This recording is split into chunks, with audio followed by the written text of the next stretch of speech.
Bonjour à tous. Une réunion de sécurité tenue à Douala le vendredi 9 août s'est transformée en un réquisitoire contre la presse audiovisuelle, des partis politiques de l'opposition et des acteurs de la société civile. Qualifiés de récalcitrants et irresponsables, ils sont accusés de critiquer le gouvernement à longueur de journée, de ternir l'image du Cameroun, de saper les efforts des pouvoirs publics et d'essayer de déstabiliser les institutions. Ces propos sont du ministre de l'Administration territoriale. Dans un ton martial, il a sommé les médias et certains hommes politiques d'arrêter d'inciter le peuple à l'insurrection. Ce membre du gouvernement a brandi la rigueur de la loi pour les menacer d'éventuelles sanctions. Au regard de cette attitude, la presse et l'opposition sont-elles dans le viseur du gouvernement? La construction de la démocratie peut-elle se faire sans l'indépendance des médias et le respect de la liberté d'expression? Malgré ces menaces qui planent sur la liberté de la presse au Cameroun, des journaux fidèles à leur ligne éditoriale ont décrypté l'actualité nationale du Cameroun. Pour le journal Essentiel, c'est le scandale routier de l'année, un bouchon incroyable qui paralyse le trafic sur 10 km à l'entrée est de Douala. Selon ce journal, il faut 4 heures pour parcourir dans les deux sens le tronçon Yassa-Elf, ancien aéroport, en cause des travaux entrepris pour élargir la route. Le quotidien Le Jour estime que ces embouteillages indescriptibles sont inacceptables dans une capitale économique, plaque tournante de la sous-région Afrique centrale. Si la restriction de la circulation des camions évoquée dans les colonnes de Cameroun Tribune n'a rien changé, la presse également s'appesantit sur des critiques, notamment les travaux engagés simultanément sur les principales voies d'entrée dans la ville de Douala. La Nouvelle Expression dénonce l'amateurisme des entreprises chargées des travaux et la mise en scène de l'ingénieur de l'État qui, afin de connaître les compétences techniques limitées du prestataire chinois, comment expliquer cette gestion des travaux d'aménagement routier dans la ville de Douala? Quelles en sont les conséquences socio-économiques alors que le gouvernement veut voir plus clair sur la viabilité des entreprises publiques? Une pétition a été lancée pour attirer son attention sur l'abandon du riz camerounais dans les entrepôts pour privilégier l'importation de près de 700 000 tonnes de riz pour une valeur de 150 milliards de francs CFA dans un contexte où la balance commerciale est déficitaire. Pourquoi les filières agroalimentaires locales peinent à être viabilisées pour promouvoir la consommation des produits alimentaires locaux? Cette question se pose avec acuité dans un pays où les chiffres de la pauvreté sont alarmants. Selon le journal L'Œil du Sahel, une étude réalisée entre 2001 et 2014 révèle que le niveau de pauvreté a augmenté à l'extrême nord, au nord et dans la région du nord-ouest. Les deux régions septentrionales concentrent près de 60% des pauvres et la multiplication des défis sécuritaires et crises sociopolitiques n'ont pas amélioré la situation. Des Camerounais résidant dans les 10 régions du Cameroun ressentent-ils les effets d'une croissance économique vigoureuse et inclusive, telle que promis il y a 10 ans? Ces problématiques constituent l'ossature de droit de réponse. Mesdames, Messieurs, bienvenue dans cette émission où le choc des idées fait jaillir la lumière des analyses effectuées sur ce plateau. Et pour cette nouvelle édition de Droit de réponse, je reçois Robert Moutet-Ambassa. Bonjour. Bonjour Cédric, bonjour co-panélistes, bonjour à tous les téléspectateurs d'Equinox TV et Barka de Salah. Je précise que vous êtes militant du RDPC, le Rassemblement démocratique du peuple camerounais, le parti au pouvoir. Également présent sur ce plateau ce dimanche, Jean-Robert Wafro. Jean-Robert, bonjour. Bonjour Cédric. Bonjour à tous les téléspectateurs de Droit de réponse. Vous êtes ministre du chef de cabinet du SDF, chargé de l'information et également maire adjoint à la commune d'arrondissement de Douala 2e. Également présent sur ce plateau avec nous, Dr Ariel Nitedem. Bonjour. Bonjour Cédric, bonjour à tous les panélistes et aux téléspectateurs de Equinox TV. Je souhaiterais dire bonjour aux membres de la diaspora. Je profite pour regretter que la politique qui est très prégnante au plan national s'est exportée là-bas dans la diaspora, dans une partie de la diaspora, et cela est en train de miner leurs efforts de participation au développement du Cameroun.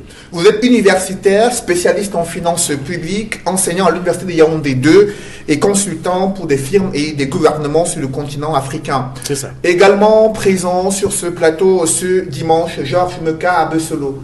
Georges, bonjour. Bonjour monsieur Cédric Moufele, bonjour. Et Oui. bonne fête de la Tabaski à tous mes frères et sœurs et belle famille musulmane. Vous êtes ingénieur agronome avec une spécialité en finance, en économie et en management. Vous êtes directeur Afrique et développement d'une banque américaine d'investissement agricole pour le continent africain. Merci d'être avec nous ce dimanche. Également présent sur ce plateau, éditorialiste et consultant sur le plateau de Droit de Réponse, Edmond Kambia. Edmond, bonjour. Bonjour Cédric Moufele, je salue les copanélistes. Je souhaite une bonne fête du sacrifice à toute la communauté musulmane du Cameroun, d'Afrique et du monde entier. Bien sûr, je renouvelle mes amitiés aux téléspectateurs fidèles de cette émission. Je reste avec vous, Edmond, pour évoquer ce premier arrêt de l'actualité sur Droit de Réponse, cette sortie du ministre de l'administration territoriale lors d'une réunion de sécurité où il a tensé à la fois des médias basés à Douala, des hommes politiques de l'opposition, des acteurs de la société civile qui, selon lui, incitent les Camerounais à la révolte à travers les critiques contre le gouvernement et le fait qu'ils sont en train de saper les efforts des pouvoirs publics pour améliorer les conditions de vie des Camerounais.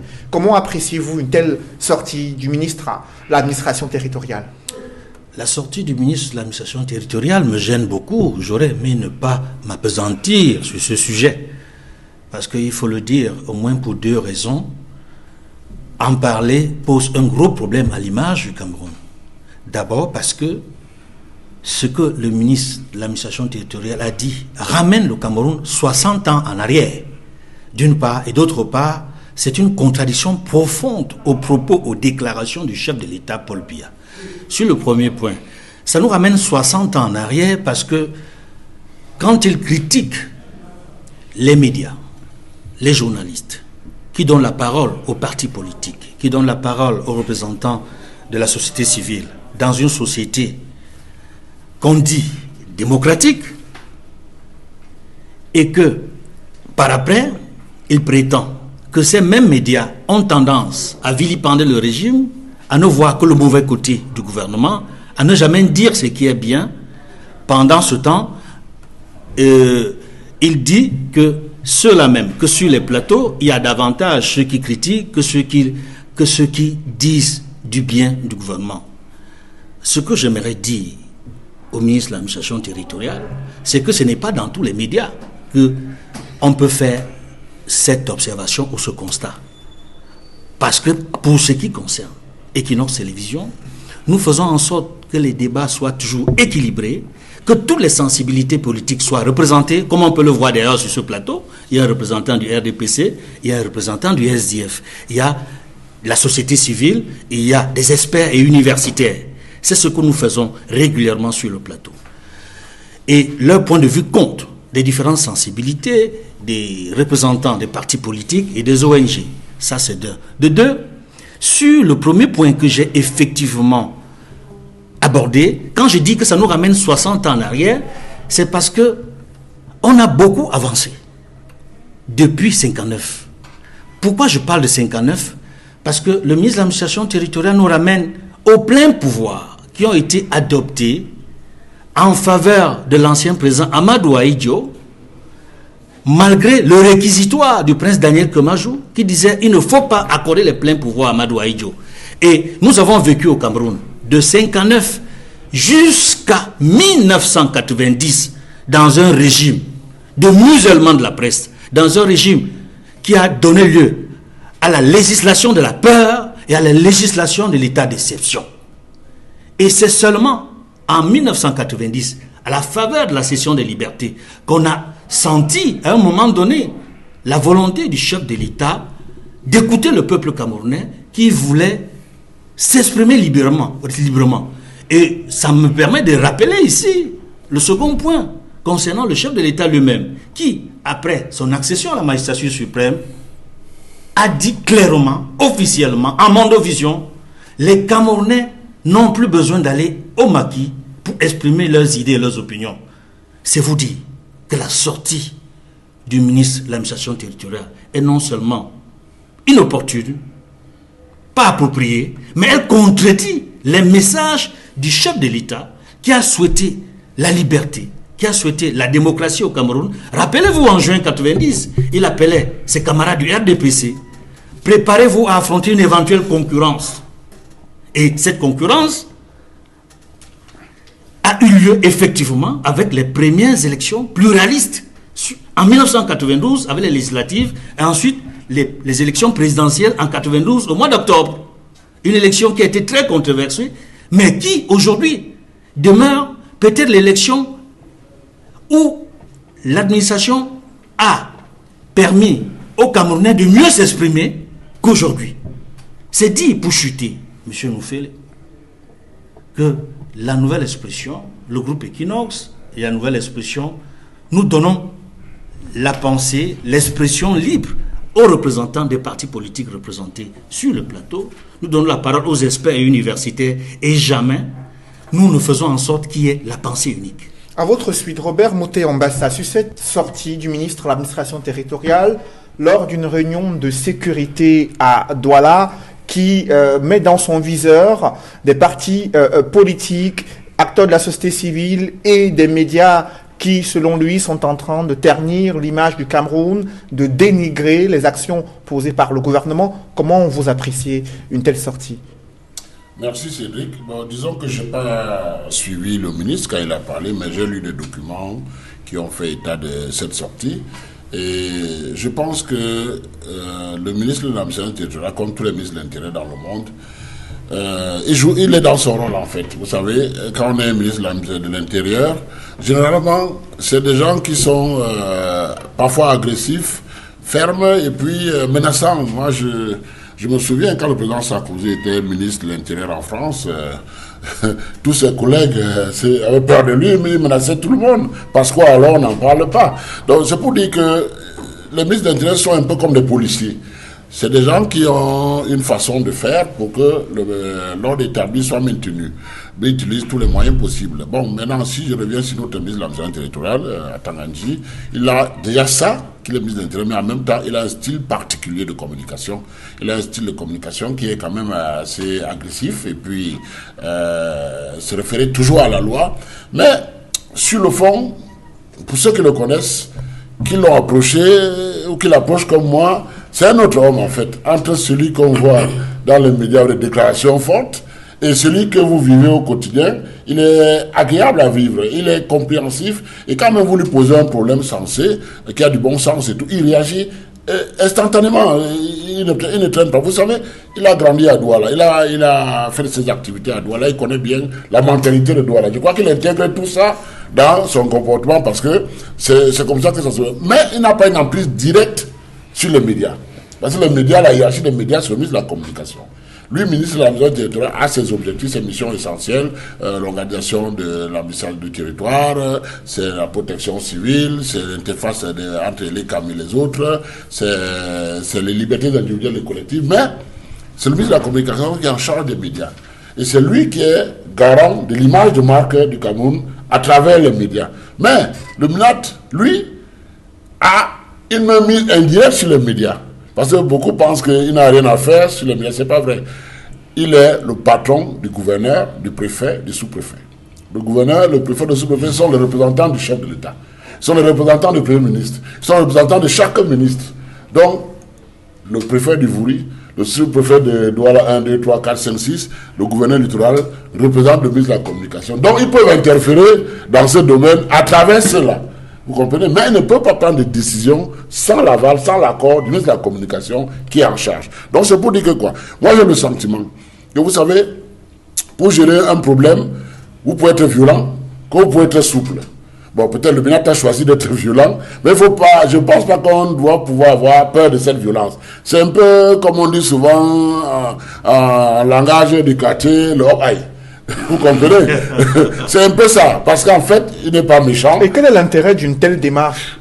Disons que chacun, monsieur Cédric, vous avez un environnement dans lequel vous avez vécu, vous avez fait vos études, vous avez un certain niveau, il y a beaucoup de choses qui interviennent dans la fonction. Vous savez, un problème, vous avez un collaborateur, vous avez un dossier, il a mal travaillé.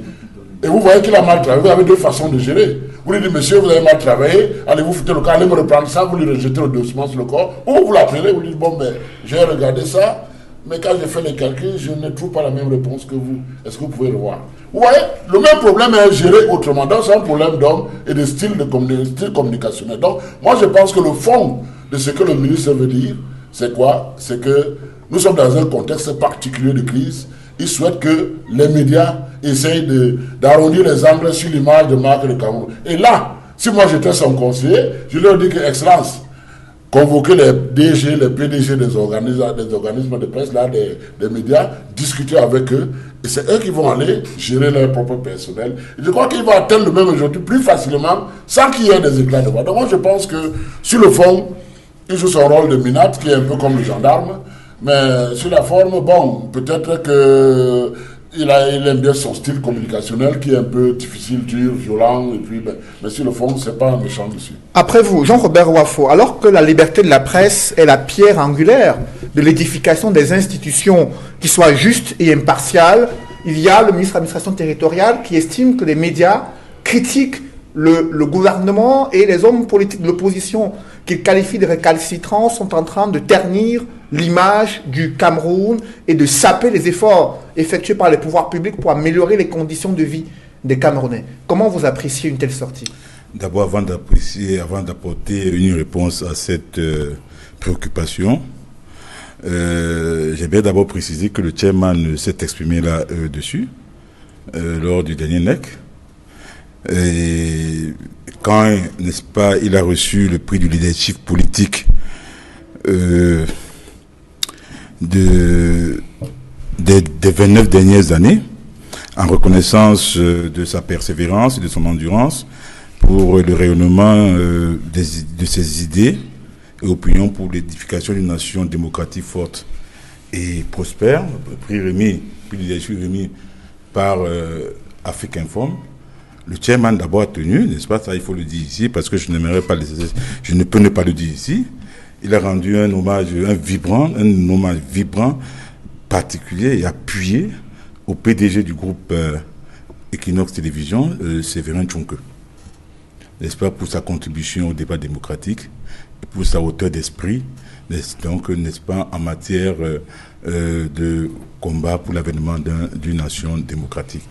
Il a également, et ça il faut que je le dise ici, rendu un hommage à la nouvelle expression, puisque Edmond Kamgia, n'est-ce pas, fait partie de la nouvelle expression, il est panéliste sur ce plateau, en précisant que c'est la nouvelle expression qui a été, n'est-ce pas, le premier organe de presse à lui décerner 3 fois de suite le titre d'homme politique de l'année. Il a également remercié, donc, je veux dire, rendu un hommage à tous les médias en général qui exercent de façon patriotique et républicaine leur mission d'information des concitoyens. Moi, je vais dire une chose. Alors, quand ça vient, n'est-ce pas, du chairman, c'est clair que lui, qui était dans le chaudron, contrairement à M. Atangandji, je ne sais pas où il était en 90, bon, du moins, on ne lui reconnaît aucun rôle positif s'il était en 90. Moi, je dis, il est le mieux placé pour le dire. Ce que je vais dire, d'abord, premièrement, je ne sais pas si, après la formation de ce gouvernement, on a rayé, n'est-ce pas, le poste de ministre de la Communication. Parce que, contrairement à ce que M. Moutambas a dit, M. Atangandji n'est pas dans son rôle. Il n'est pas du tout dans son rôle. Ce n'est pas parce que les préfets, les gouverneurs sont placés, n'est-ce pas, sous sa responsabilité qu'il va estimer qu'ils sont dans ses rôles. Les préfets, les gouverneurs ne représentent pas seulement, n'est-ce pas, le ministre de l'administration intérieure, ils représentent également l'ensemble des ministres de la République. Je veux dire des ministères de la République. C'est pour ça qu'on dit souvent que le gouverneur est le président de la République dans sa région, le préfet est le président de la République dans son département, et le sous-préfet est le président de la République dans son arrondissement. Donc il n'est pas dans son rôle. Et vous avez pris l'exemple de Nicolas Sarkozy. Je ne me souviens pas un seul instant que M. Nicolas Sarkozy, en tant que ministre de l'Intérieur, a eu à tenser, n'est-ce pas, les médias dans le contenu de leur publication. Pas du tout. Ça n'existe pas du tout. Alors, moi j'ai comme impression que M. Atangandji est dans un trou et qu'il cherche à en sortir en s'agrippant le long des parois pour manifestement exister. Il n'est pas son premier coup en matière de couac en ce qui concerne la solidarité gouvernementale, Parce que, rappelez-vous, que lors de la rencontre du Premier ministre avec la délégation du SDF, qui était conduite par le chairman Nijan Fundi, quand le Premier ministre avait fait état de ce qu'il était porteur d'un message présidentiel sur le dialogue national inclusif qui devait, n'est-ce pas, comporter pratiquement tous les sujets, sauf la séparation, le même Atan Gandhi est allé sur une chaîne étrangère déclarer que on discutera de tout sauf sur la forme de l'État, contredisant ainsi le Premier ministre, qui est le chef du gouvernement, qui est l'autorité hiérarchiquement établie au sein de l'exécutif après le président de la République. Donc il n'est pas son premier coup. Et maintenant, ce que je vais dire, de quoi a-t-il peur? Je veux bien savoir. De quoi a-t-il peur, puisque le RDPC est 71%? Parce que manifestement, il ne s'exprime pas en tant que ministre de la Communication, mais en tant que, je ne sais pas, membre du comité central du RDPC. De quoi a-t-il peur? Mais ils ont eu 71%. Le reste, je veux dire, on les a déclarés officiellement élus à 71%. Le reste, c'était 29%. De quoi a-t-il peur? Et puis, pourquoi a-t-il peur d'Equinox? Il n'a cité aucun média durant sa sortie. Mais écoutez... mais il estime que les hommes politiques de l'opposition il a peur de trop dans la finir. critique contre le gouvernement. Est-ce que ces propos sont Je suis un homme politique, j'apprends à lire entre les paroles. Écoutez, Equinox fait, je vais dire aux téléspectateurs, je vais dire ici en Mondo Vision, qu'Equinox fait un travail remarquable. Je n'ai jamais vu sur un plateau de télévision ou de radio, de télévision, encore moins dans la nouvelle expression, un débat qui n'est pas contradictoire. Régulièrement ici, par exemple, à droite réponse, il y a toujours, n'est-ce pas, un représentant du RDPC. De quoi a-t-il peur? Ils ont eu 71%. Ils ont peur des 29 autres pourcents. Et je vais même plus loin. Je prends le cas de la France que nous aimons tant citer. La France, tous les courants s'expriment. Tu dis bien tous les courants s'expriment. Quand les gilets jaunes se sont constitués, on leur a accordé des temps de parole dans les médias. Les gilets jaunes n'étaient pas un parti politique.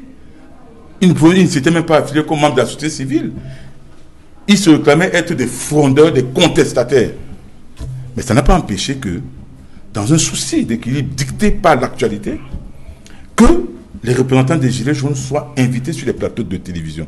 Non, je dis, le SDF en a débattu hier. Le SDF dénonce, n'est-ce pas, le chantage, la tentative laborieuse et désespérée, n'est-ce pas, de musellement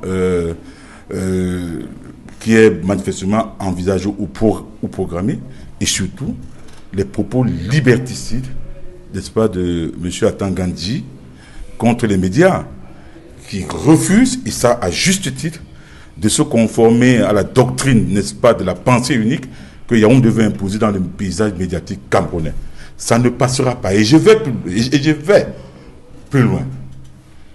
Le SDF ne restera plus tranquille. Le SDF n'observera plus un silence.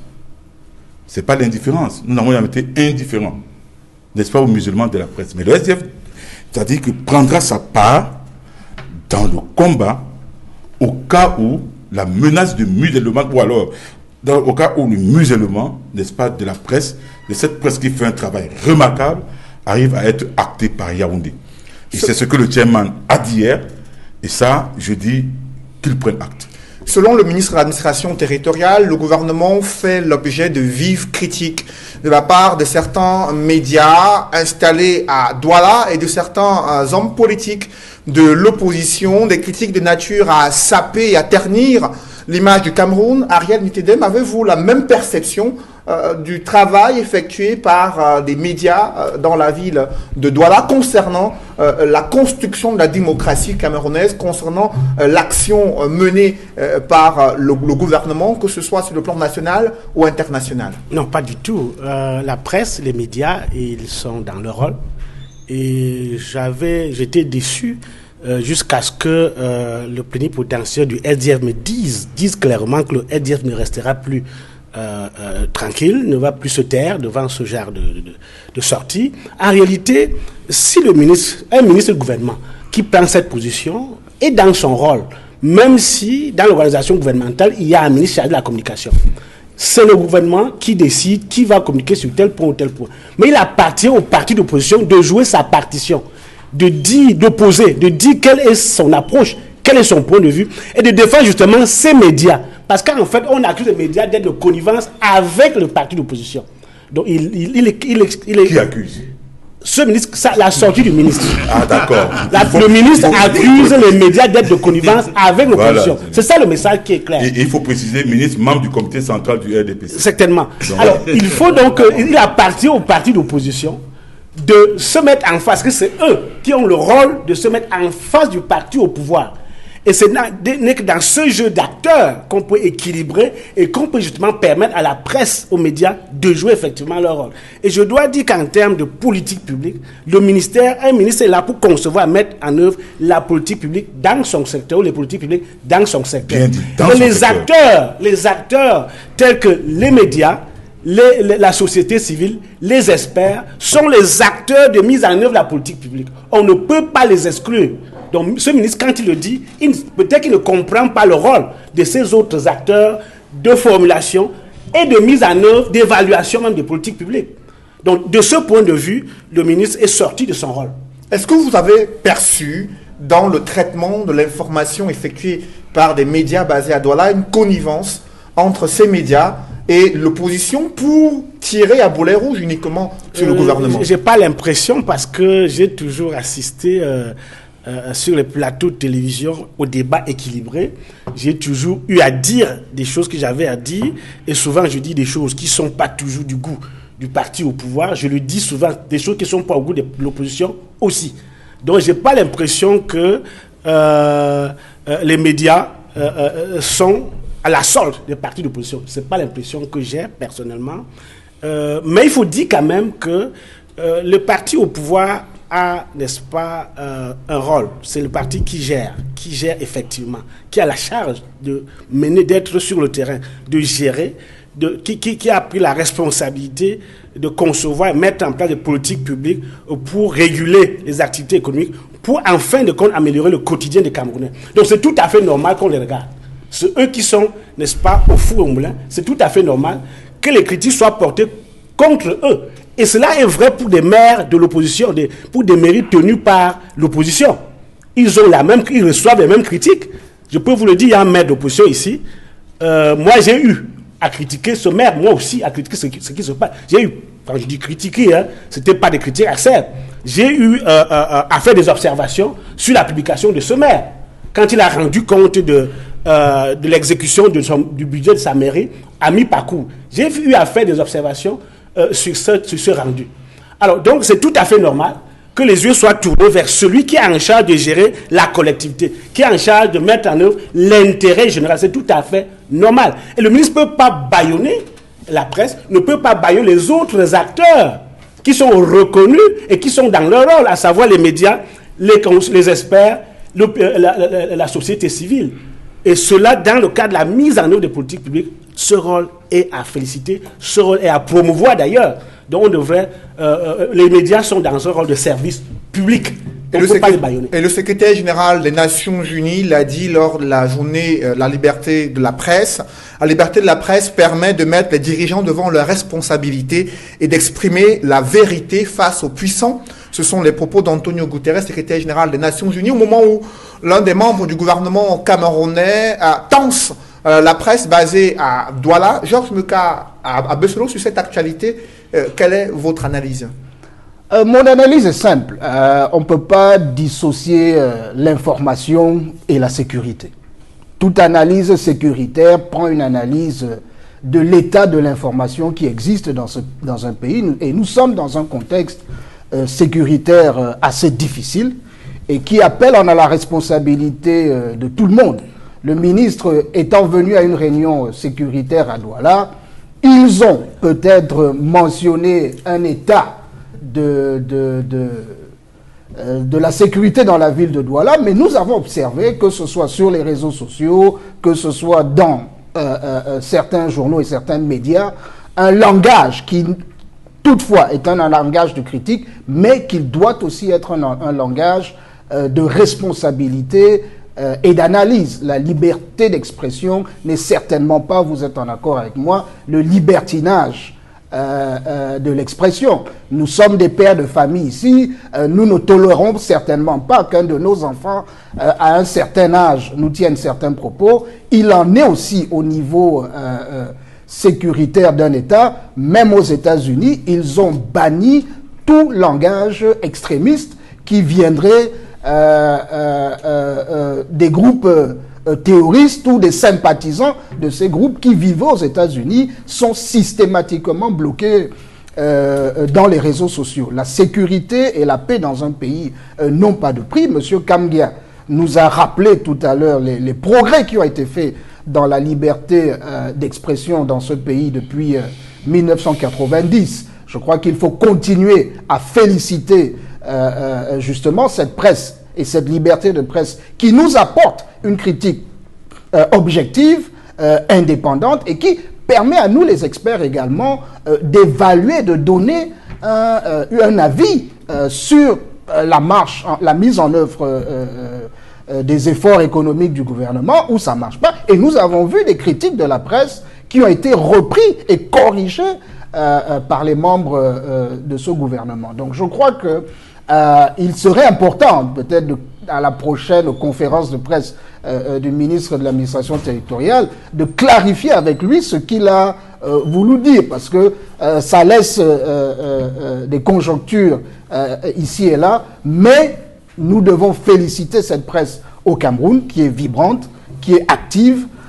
Nous devons reconnaître qu'il y a une liberté d'expression et une liberté de presse au Cameroun, mais dans aucun pays au monde, elle n'est synonyme de libertinage de la presse. Le ministre de l'administration territoriale s'exprime dans un contexte de crise sociopolitique, au moment où les Nations Unies, la communauté camerounaise, la société civile interpellent les pouvoirs publics sur le discours de haine, discours extrémiste diffusé dans certains médias, sur les réseaux sociaux. Dans ce contexte de crise, Edmond Kamgia, vous êtes éditorialiste, journaliste depuis une trentaine d'années. Quel est le rôle des médias dans un contexte de crise sociopolitique avec un gouvernement qui a de telles attitudes face à la presse, à l'opposition, au moment où le pays fait face à des défis sécuritaires, à des crises économiques et crises sociopolitiques? Quel est le rôle des médias? Monsieur Noufele, vous abordez le point focal. Je me serais attendu, justement, que le ministre de l'administration territoriale porta sa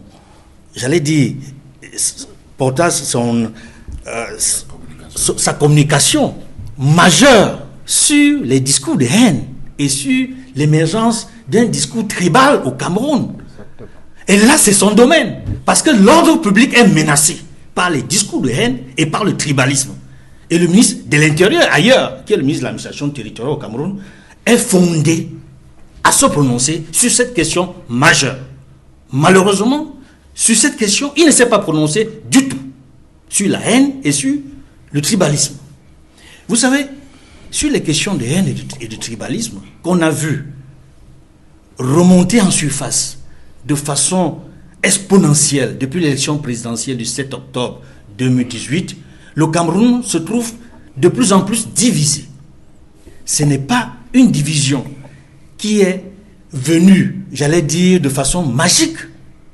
C'est vrai que le tribalisme a toujours existé, mais l'exacerbation du tribalisme et du discours de haine a pris de l'ampleur, telle qu'aujourd'hui, nous sommes sidérés. Sidérés par l'indifférence et le silence des acteurs gouvernementaux.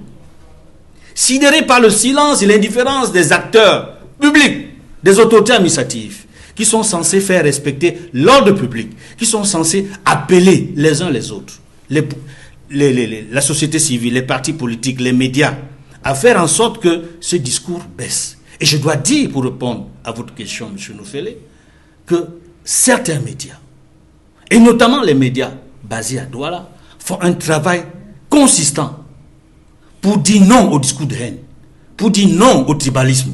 Parce que le ministre s'est attaqué aux journaux basés à Douala. Je dis, je ne parle pas au nom de tous les journaux basés à Douala, je parle précisément et en particulier du groupe La Nouvelle Expression, Radio Equinox, Equinox Télévision. Nous dénonçons, et je l'ai fait personnellement sur ce plateau, à plusieurs reprises, Nous avons toujours dénoncé les discours de haine, le tribalisme et en particulier l'indignation sélective. Et pourquoi nous avions parlé de l'indignation sélective? C'est parce que nous avions l'impression, à un moment donné, que le gouvernement a laissé tout passer. Mais lorsque un média d'État, comme Cameroun Tribune, a décidé de prendre le taureau par les cornes, en s'attaquant à ceux qui veulent promouvoir le génocide au Cameroun, alors que d'autres acteurs sociaux et politiques avaient, y compris ceux au sein du gouvernement, certains sont partis, d'autres y sont encore, promeuvent un discours de haine et de tribalisme, y compris contre leur propre communauté. Et le gouvernement n'a jamais réagi. Le chef de l'État n'a jamais réagi. Et c'est là où nous interpellons le gouvernement. C'est là où nous interpellons le chef de l'État et l'ensemble de son gouvernement de prendre des mesures efficaces pour dire non au discours de haine. Ce n'est pas la presse en général qui promeut le discours de haine. C'est vrai, certains médias, que je ne vais pas citer, promeuvent un discours de haine. Et ces médias-là doivent être interpellés par les institutions qui n'est-ce pas, travaillent à ce que ce type de discours ne passe pas. Et je dois ici apprécier le travail que fait le Conseil national de la communication. Parce que j'ai souvent dit sur ce plateau que le Conseil national de la communication est peut-être le bras séculaire de l'État, malheureusement joue parfois un mauvais rôle, et parfois un rôle qui est parfois mal perçu, mais je dois apprécier le travail qu'ils font vis-à-vis de certains médias qui tiennent un discours qui divise, qui tiennent un discours qui n'est pas en faveur de la cohésion sociale, qui tiennent un discours qui nuise à l'unité nationale et à l'intégration nationale. Je voudrais terminer, M. Noufele, en vous disant en général que la presse, d'une manière générale, c'est la température de la liberté et de la démocratie dans un pays. Museler la presse, c'est museler l'opinion, c'est museler le peuple qui s'exprime à travers les médias. Et les médias ont principalement deux fonctions. La fonction d'information et d'éducation et une fonction tribunicienne. Dans la fonction d'information et d'éducation, nous recherchons, nous collectons l'information, nous la traitons et nous la diffusons. Et nous tenons à ce que l'information qui est publiée soit la plus exacte possible, soit la plus vérifiable et qu'elle soit en accord avec les faits qui sont sacrés. Et dans sa fonction tribunicienne, nous donnons la parole aux experts. Et vous le voyez sur ce plateau, il y a des experts. Que ce soit sur les plateaux radio, télé, comme dans la presse écrite, on donne la parole aux experts qui ont des choses à dire pour le développement du pays, pour faire progresser justement la démocratie dans un pays. Donc on ne peut pas, parce que peut-être certains médias ont critiqué le gouvernement. Au lieu de voir pourquoi ils ont critiqué, quels sont les arguments qu'ils ont avancés pour critiquer le gouvernement, au lieu de voir comment chercher à améliorer la situation, on veut casser le thermomètre. Et là, il y a problème. Au-delà de l'image, Equinox Télévision continuera de rendre compte en respectant les principes journalistiques, équilibre dans le traitement de l'information, équité, impartialité, le débat contradictoire républicain. Illustration dans cette émission où nous allons évoquer ce scandale routier de l'année selon le journal L'Essentiel.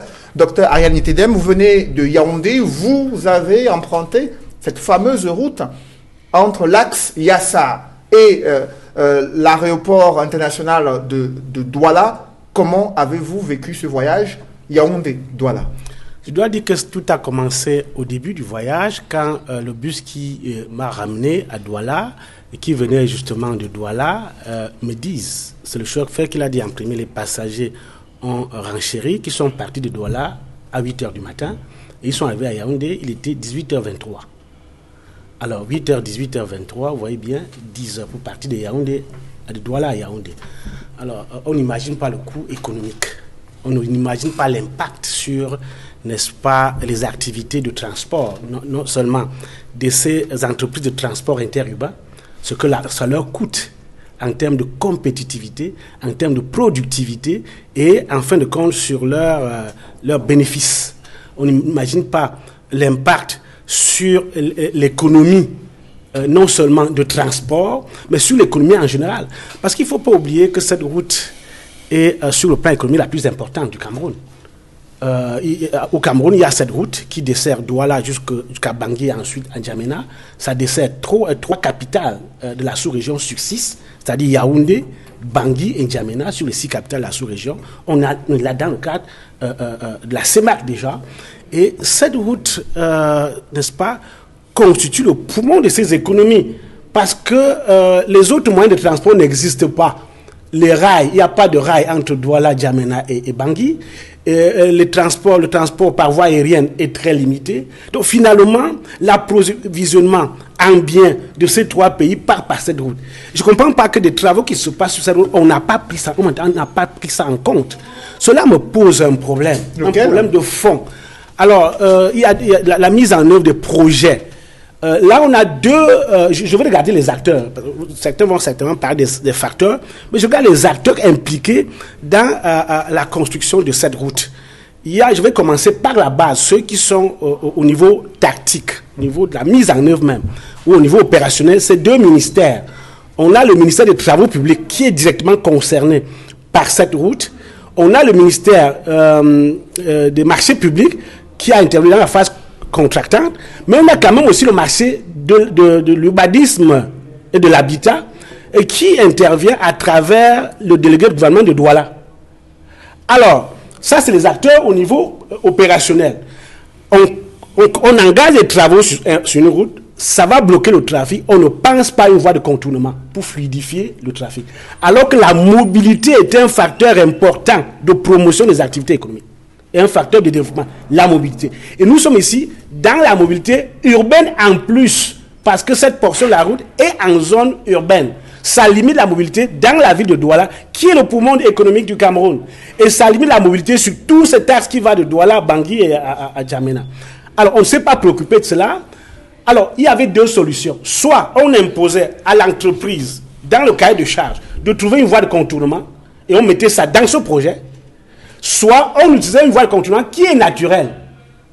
La voie qui passe par Ndokoti. Alors, on se trouve dans une situation, on se demande qui a conçu ce projet. C'est l'ingénieur de l'État qui est supposé avoir les meilleurs ingénieurs. Comment ils ont pu le faire?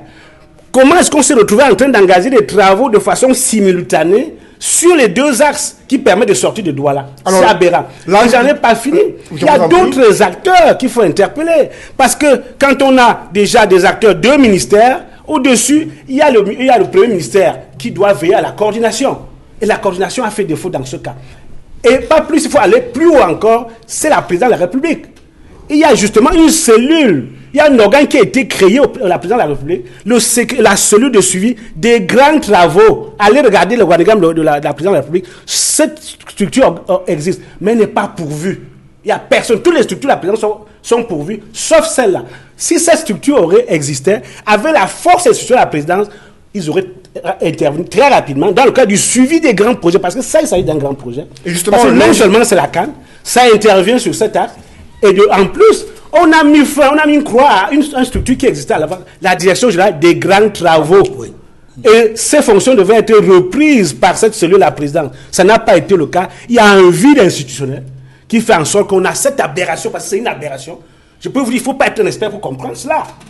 Alors, il y a l'ingénieur de l'État qui s'est rendu dans la ville de Douala et durant l'inspection de ce chantier controversé, il a fait savoir que des voies de contournement étaient bel et bien prévues dans le cahier de charges de l'entreprise.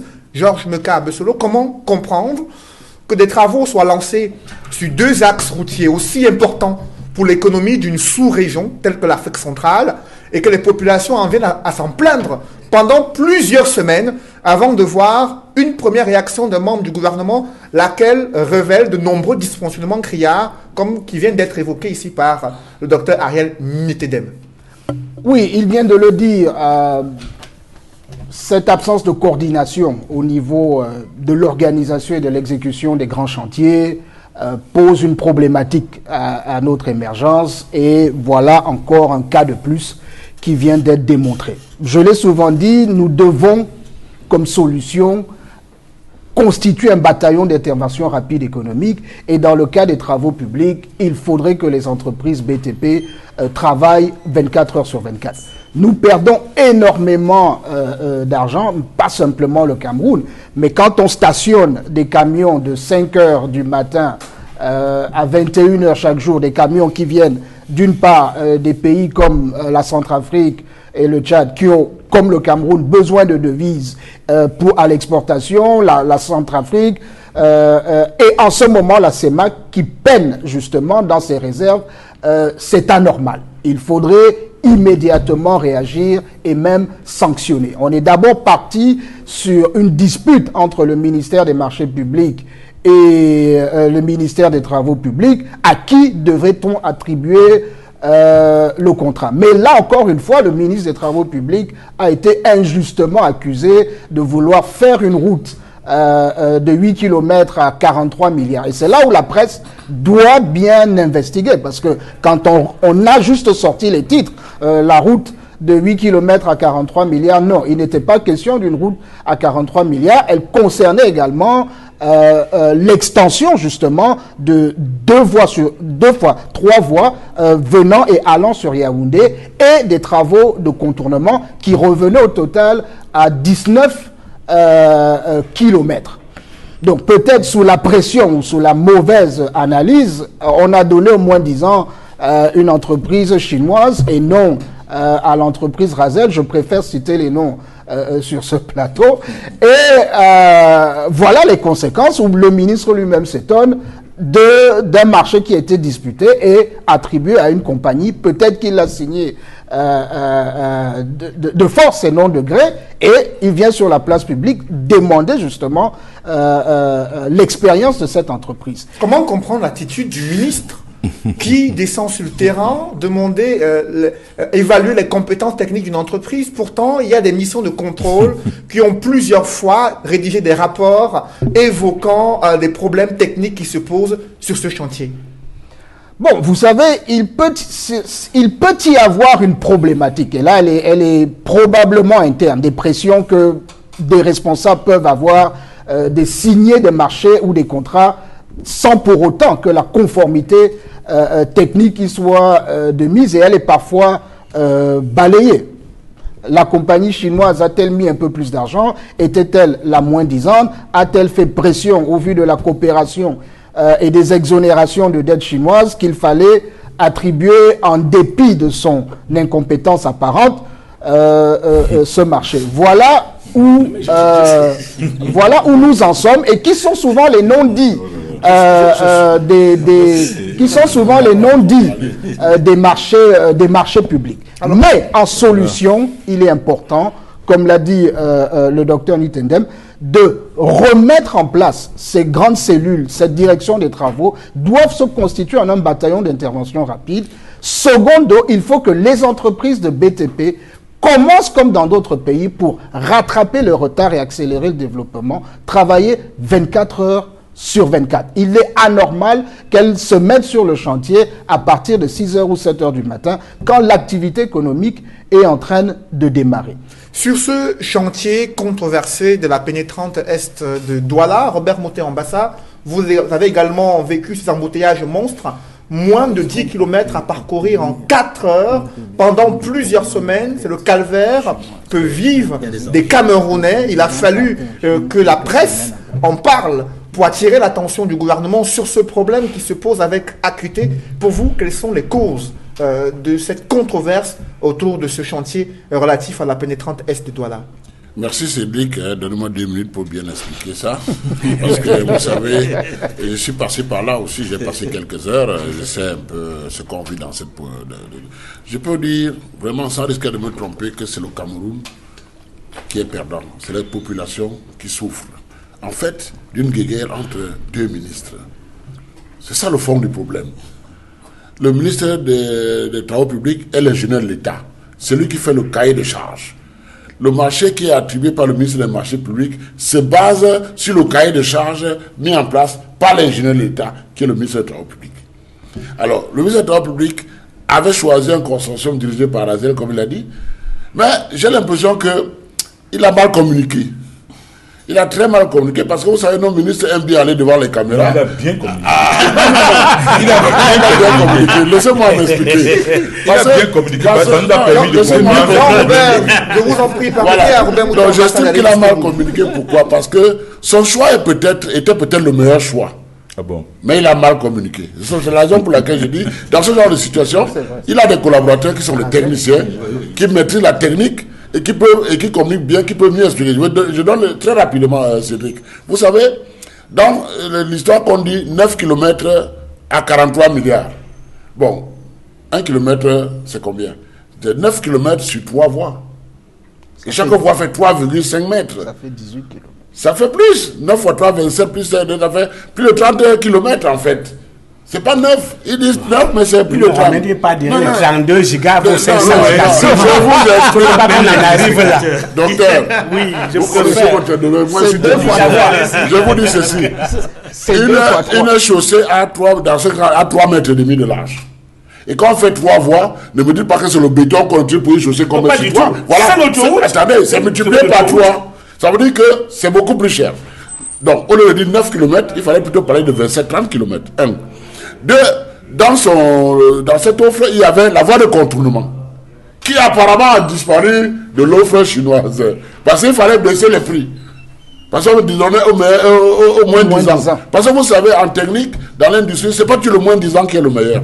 Parfois, le plus cher, vous avez le vrai taux, le bon taux, parce qu'il va faire du travail dans le respect de l'art, des règles de l'art. Alors que le moins cher, par exemple, je suppose que les Chinois qui ont pris ça ont enlevé la voie de contournement, peut-être parce qu'ils se disaient que le délégué du gouvernement va s'en occuper. Peut-être que vous avez vu certaines vidéos qui circulent où on lui met une motopompe pour évacuer de l'eau.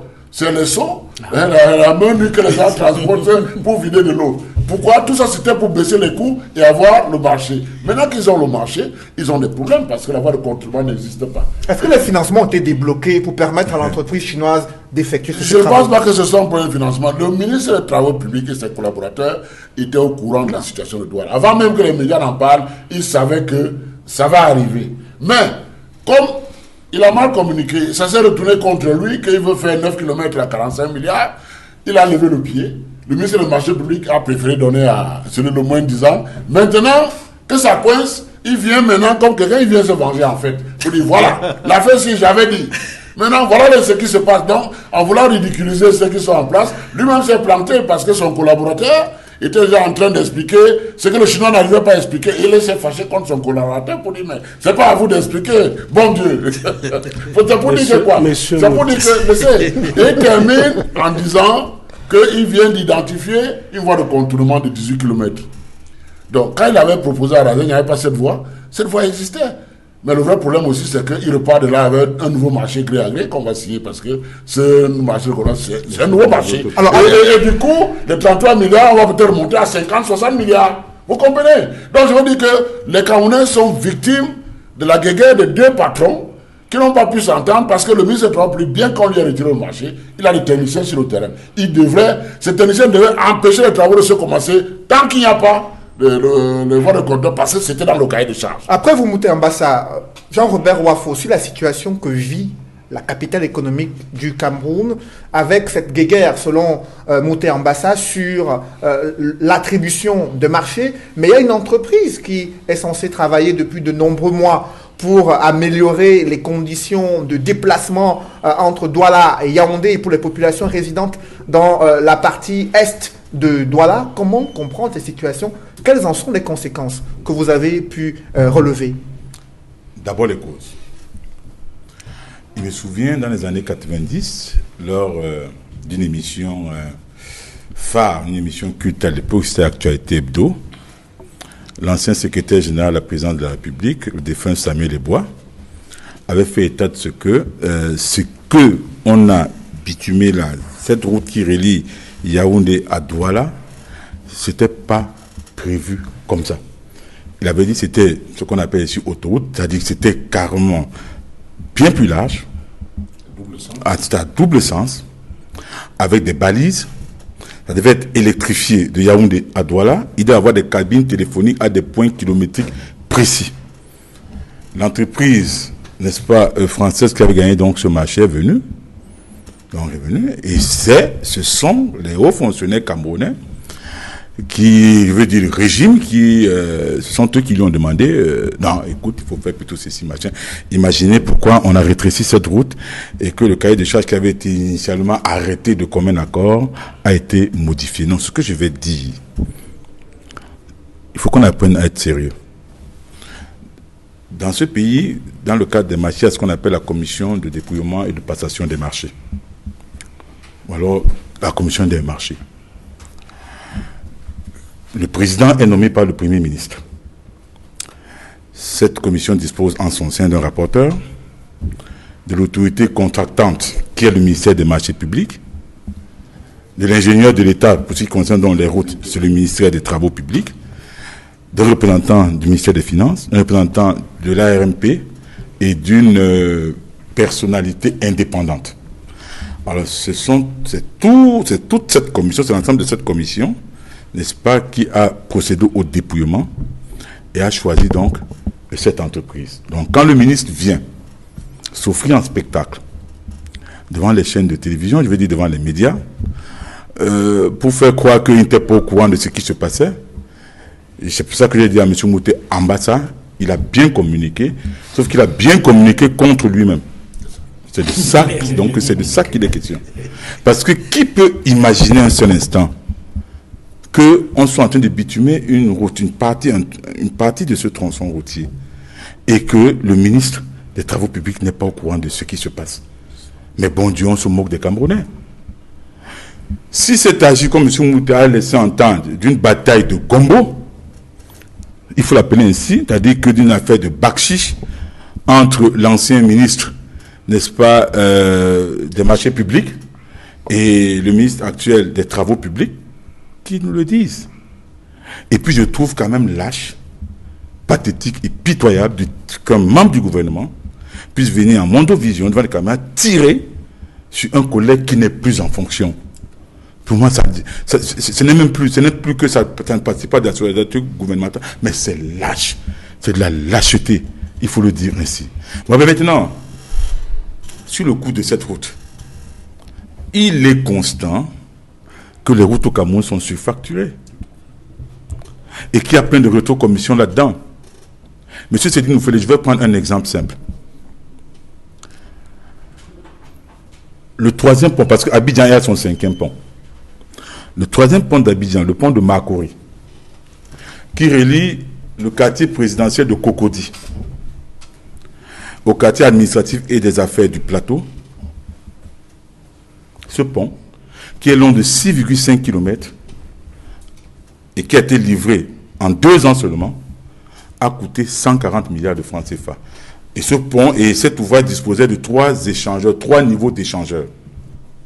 Pendant ce temps, le pont du Vouri, long seulement de 600 mètres, donc 10 fois moins long, a coûté le même montant. Les travaux ont débuté en 2013 et ce n'est pas encore achevé puisqu'il y a encore des inondations là-bas. C'est vous dire qu'il y a un problème de fond dans ce pays. Et le problème de fond, il ne faut pas se le cacher. C'est les surfacturations. C'est les rétrocommissions. Il faut qu'on le dise aux Camerounais. On parlait de moyens.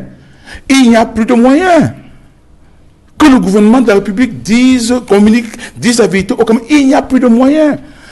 On est arrivé au stade où, quand le Japon nous fait un don de 300 millions de francs CFA pour la livraison des ordinateurs, 300 millions de francs CFA, ça fait la une du quotidien gouvernemental Cameroun Tribune. Vous voyez où on est? On est dans un trou noir. Les Camerounais doivent le savoir. Et pourquoi il n'y a plus d'argent? Il n'y a plus d'argent. Tout simplement, l'argent pour ces projets, tout simplement, parce que tout l'argent qui est collecté dans toutes les villes du Cameroun, je veux dire dans les 360 communes du Cameroun, du fait du principe de l'unité des caisses, remonte tout ça à Yaoundé, et Yaoundé a ses priorités là-bas. Les priorités de Yaoundé, c'est quoi?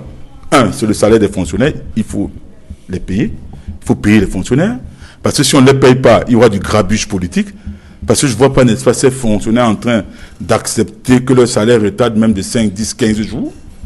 Il y a un très grand risque politique. La deuxième priorité, c'est la crise sécuritaire qu'on enregistre dans pratiquement toutes les régions du pays, pratiquement, je veux dire notamment la crise sécuritaire donc, dans le nord-ouest et le sud-ouest, la lutte contre Boko Haram et la lutte contre les rebelles centrafricains. Et je tiens à préciser, le SDF l'a toujours dit, que vous concerne, n'est-ce pas, la lutte contre Boko Haram, et la lutte contre les rebelles centrafricains qui sont en train de voir bouffer une partie, du moins qui créent du grabuge, n'est-ce pas, sécuritaire à l'Est, c'est des combats qui doivent être menés à juste titre. Et aujourd'hui, mais pour le reste, mais ce que je veux dire, il faut qu'on le dise, c'est le résidu, on appelle ça reliquat pour être poli, c'est le résidu maintenant, une fois que ces priorités ont été, n'est-ce pas, déclinées, ont été résolues, que le résidu là, on voit où est-ce qu'on peut envoyer, ce qui veut dire que, parce qu'il faut bien prêter attention à ce que le représentant de l'entreprise chinoise a dit. Il a dit, je fais avec le peu de moyens. Je fais avec le peu de moyens. Ça veut dire qu'il n'y a pas de moyens. Il faut qu'on le dise aux Camerounais. Vous allez les payer avec quoi? En francs CFA? Ils n'accepteront pas. Ils n'accepteront pas.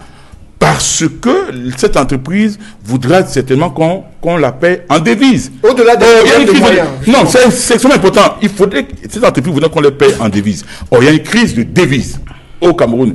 Il faut qu'on le dise à nos compatriotes. Cette crise existe. Alors vous allez donc les payer avec quoi? D'où une autre solution que le gouvernement refuse d'implémenter, c'est de faire dans les BOT, but opéré en transformation. On parlera des solutions dans c'est de faire, oui, mais même là-bas, ce BOT ne permettra que l'État du Cameroun utilise l'argent maintenant de réagir par rapport à ces problèmes qui se posent sur ce chantier. Vous avez suivi l'analyse qui a été faite par Robert Moté-Ambassa, évoquant une guéguerre entre deux membres du gouvernement sur l'attribution de marchés tout aussi importants pour la sous-région Afrique centrale et le problème de suivi et de contrôle d'un projet d'aménagement routier qui est aussi important pour le Cameroun. Comment comprendre ces dysfonctionnements? Ça, c'est un déficit de coordination de la part des services du Premier ministère. C'est pour ça que j'ai toujours milité en faveur d'un Premier ministre technocrate. Et celui qui est venu m'a parlé d'être le Premier ministre technocrate que j'aurais souhaité avoir. Il a beaucoup plus un penchant politique. Quand j'ai vu son déplacement sur le terrain, je pense bien qu'il a plus de réussite quand il est descendu sur le terrain que son prédécesseur. Donc, il me semble être beaucoup plus un Premier ministre politique que technocrate. Et c'est de ça qu'il s'agit. Il fallait bien un Premier ministre technocrate pour comprendre, n'est-ce pas, cette problématique et pour comprendre son rôle dans la coordination de l'action gouvernementale. Cela pose un problème. Parce que là, on parle du gouvernement. Le Camerounais ne voit pas une différence entre le ministre des Travaux publics et le ministre des Marchés publics. Il voit un gouvernement qui est en train de mettre en œuvre un projet. Donc le gouvernement doit pouvoir parler d'une voix et répondre face aux Camerounais d'une seule voix. C'est la responsabilité du gouvernement de concevoir et mettre en place des politiques publiques, des projets qui permettent, n'est-ce pas, d'améliorer. Que peut-il faire? Oui, mais que peut-il faire? C'est son rôle. Mais c'est son rôle de coordonner. Ne donnez pas l'impression que vous êtes déconnecté des réalités. Je ne suis pas déconnecté, mais le pouvoir se situe à la présidence de la République. Mais bien sûr, j'en arrive. Il faut le dire au Camerounais. J'en arrive. Il faudrait que le président de la République convoque des conseils de ministres. C'est un niveau de pouvoir. C'est le haut lieu d'arbitrage des différents conflits entre administrations et même entre ministères. Notre constitution, la constitution de ce pays prévoit un poste de Premier ministre chef de gouvernement. C'est clair dans la constitution. Et ces missions sont déclinées. Il y a chaque fin du mois un conseil de cabinet qui est censé, n'est-ce pas, travailler sur la coordination gouvernementale. Ça, c'est clair dans le fonctionnement institutionnel. Et là, on a vu un Premier ministre qui de temps en temps... Et la mise en œuvre des résolutions va où après? Absolument. Ça va où après? Je vous en prie, Jean-Robert. Ça va où la présidence de la République? Je vous en prie, Jean-Robert. Permettez qu'il aille jusqu'au bout. Il ne faut pas que le ministre pour rien. Je ne le connais ni d'Adam ni Ève. Jean-Robert, ce qu'il peut, il n'a pas de pouvoir. Jean-Robert, je vous en prie. Permettez à Ariel Ntedem d'aller jusqu'au bout. D'accuser le Premier ministre. Ariel Ntedem, vous avez la parole. Je parle du fonctionnement de nos institutions. Et j'observe que cette institution... Le fonctionnement théorique. C'est ce que prévoit la Constitution, qui est la loi fondamentale. C'est ce que prévoient tous les textes organiques et tous les textes et règlements de ce pays. C'est d'abord le rôle premier du Premier ministre de coordonner l'action gouvernementale. Et on voit bien que c'est un projet qui fait intervenir plusieurs membres du gouvernement.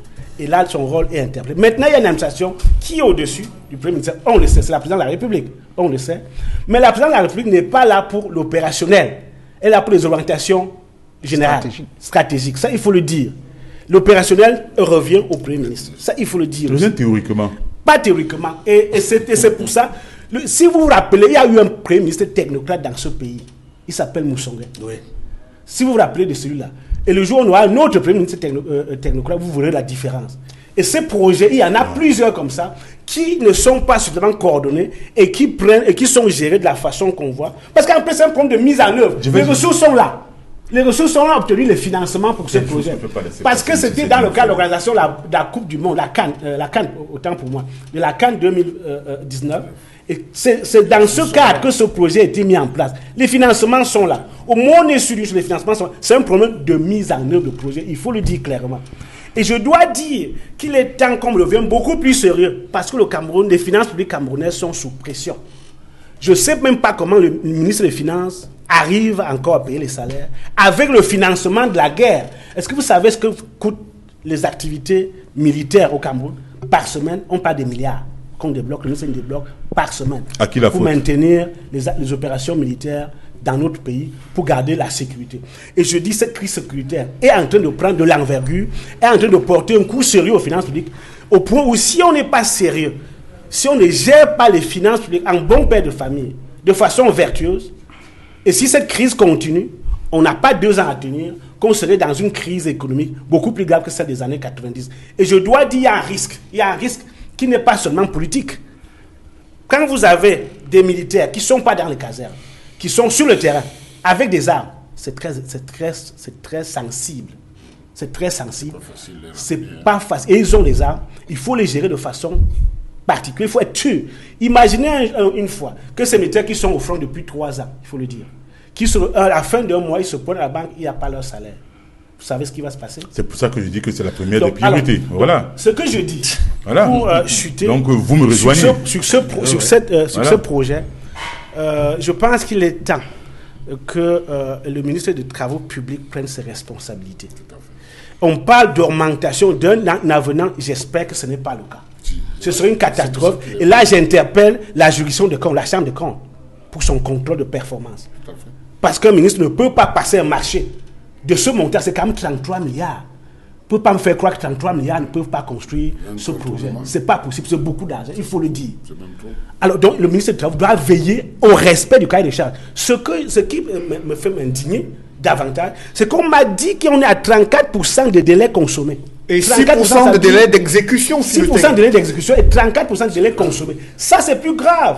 À savoir qu'on a déjà... Parce que le tiers des délais consommés, sur le terrain, on ne voit pas grand-chose. Pas grand-chose. Alors, ça veut dire quoi? Ça veut dire qu'on risque d'avoir des retards et on va parler d'avenant. Là, je crois que le ministre des Travaux publics doit prendre ses responsabilités.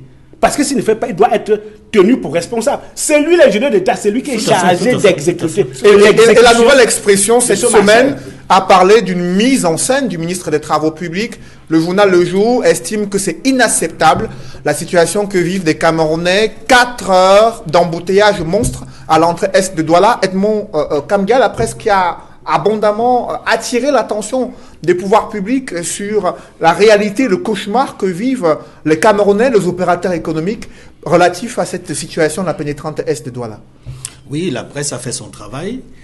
Les journalistes des différents médias de la presse écrite, même la radio et la télévision, sont descendus sur le terrain, ont rendu compte de la situation, du calvaire que vivent les populations riveraines, du calvaire que vivent les usagers, du calvaire que vivent, n'est-ce pas, tous ces chauffeurs-là, camions et autres, qui veulent aller dans la sous-région, au Tchad, à Bangui et autres. Vous imaginez, peut-être qu'on arrivera là-dessus, des conséquences économiques et financières terribles du fait de l'engorgement, n'est-ce pas, de tout ce qui arrive au port. Parce que là, depuis plusieurs jours, tant que les marchandises ne peuvent pas sortir, ne peuvent pas aller dans la sous-région, c'est beaucoup d'argent que les gens perdent au niveau du port. Je ne reviendrai pas sur les montants qui sont, j'allais dire, astronomiques sur les pertes. Revenons un peu sur le travail de la presse. Il y a eu des comptes rendus, il y a eu des reportages, il y a même eu des enquêtes. C'est l'une des raisons pour laquelle nous avons mis, n'est-ce pas, sur la manchette, la mise en scène du ministre des Travaux publics. Et tout le monde l'a dit ici sur ce plateau, la théâtralisation. Comment quelqu'un qui sait comment le marché s'est passé, comment il y a eu passation de marché, a voulu régler les comptes avec l'ancien ministre des marchés publics qui est parti. C'est incroyable.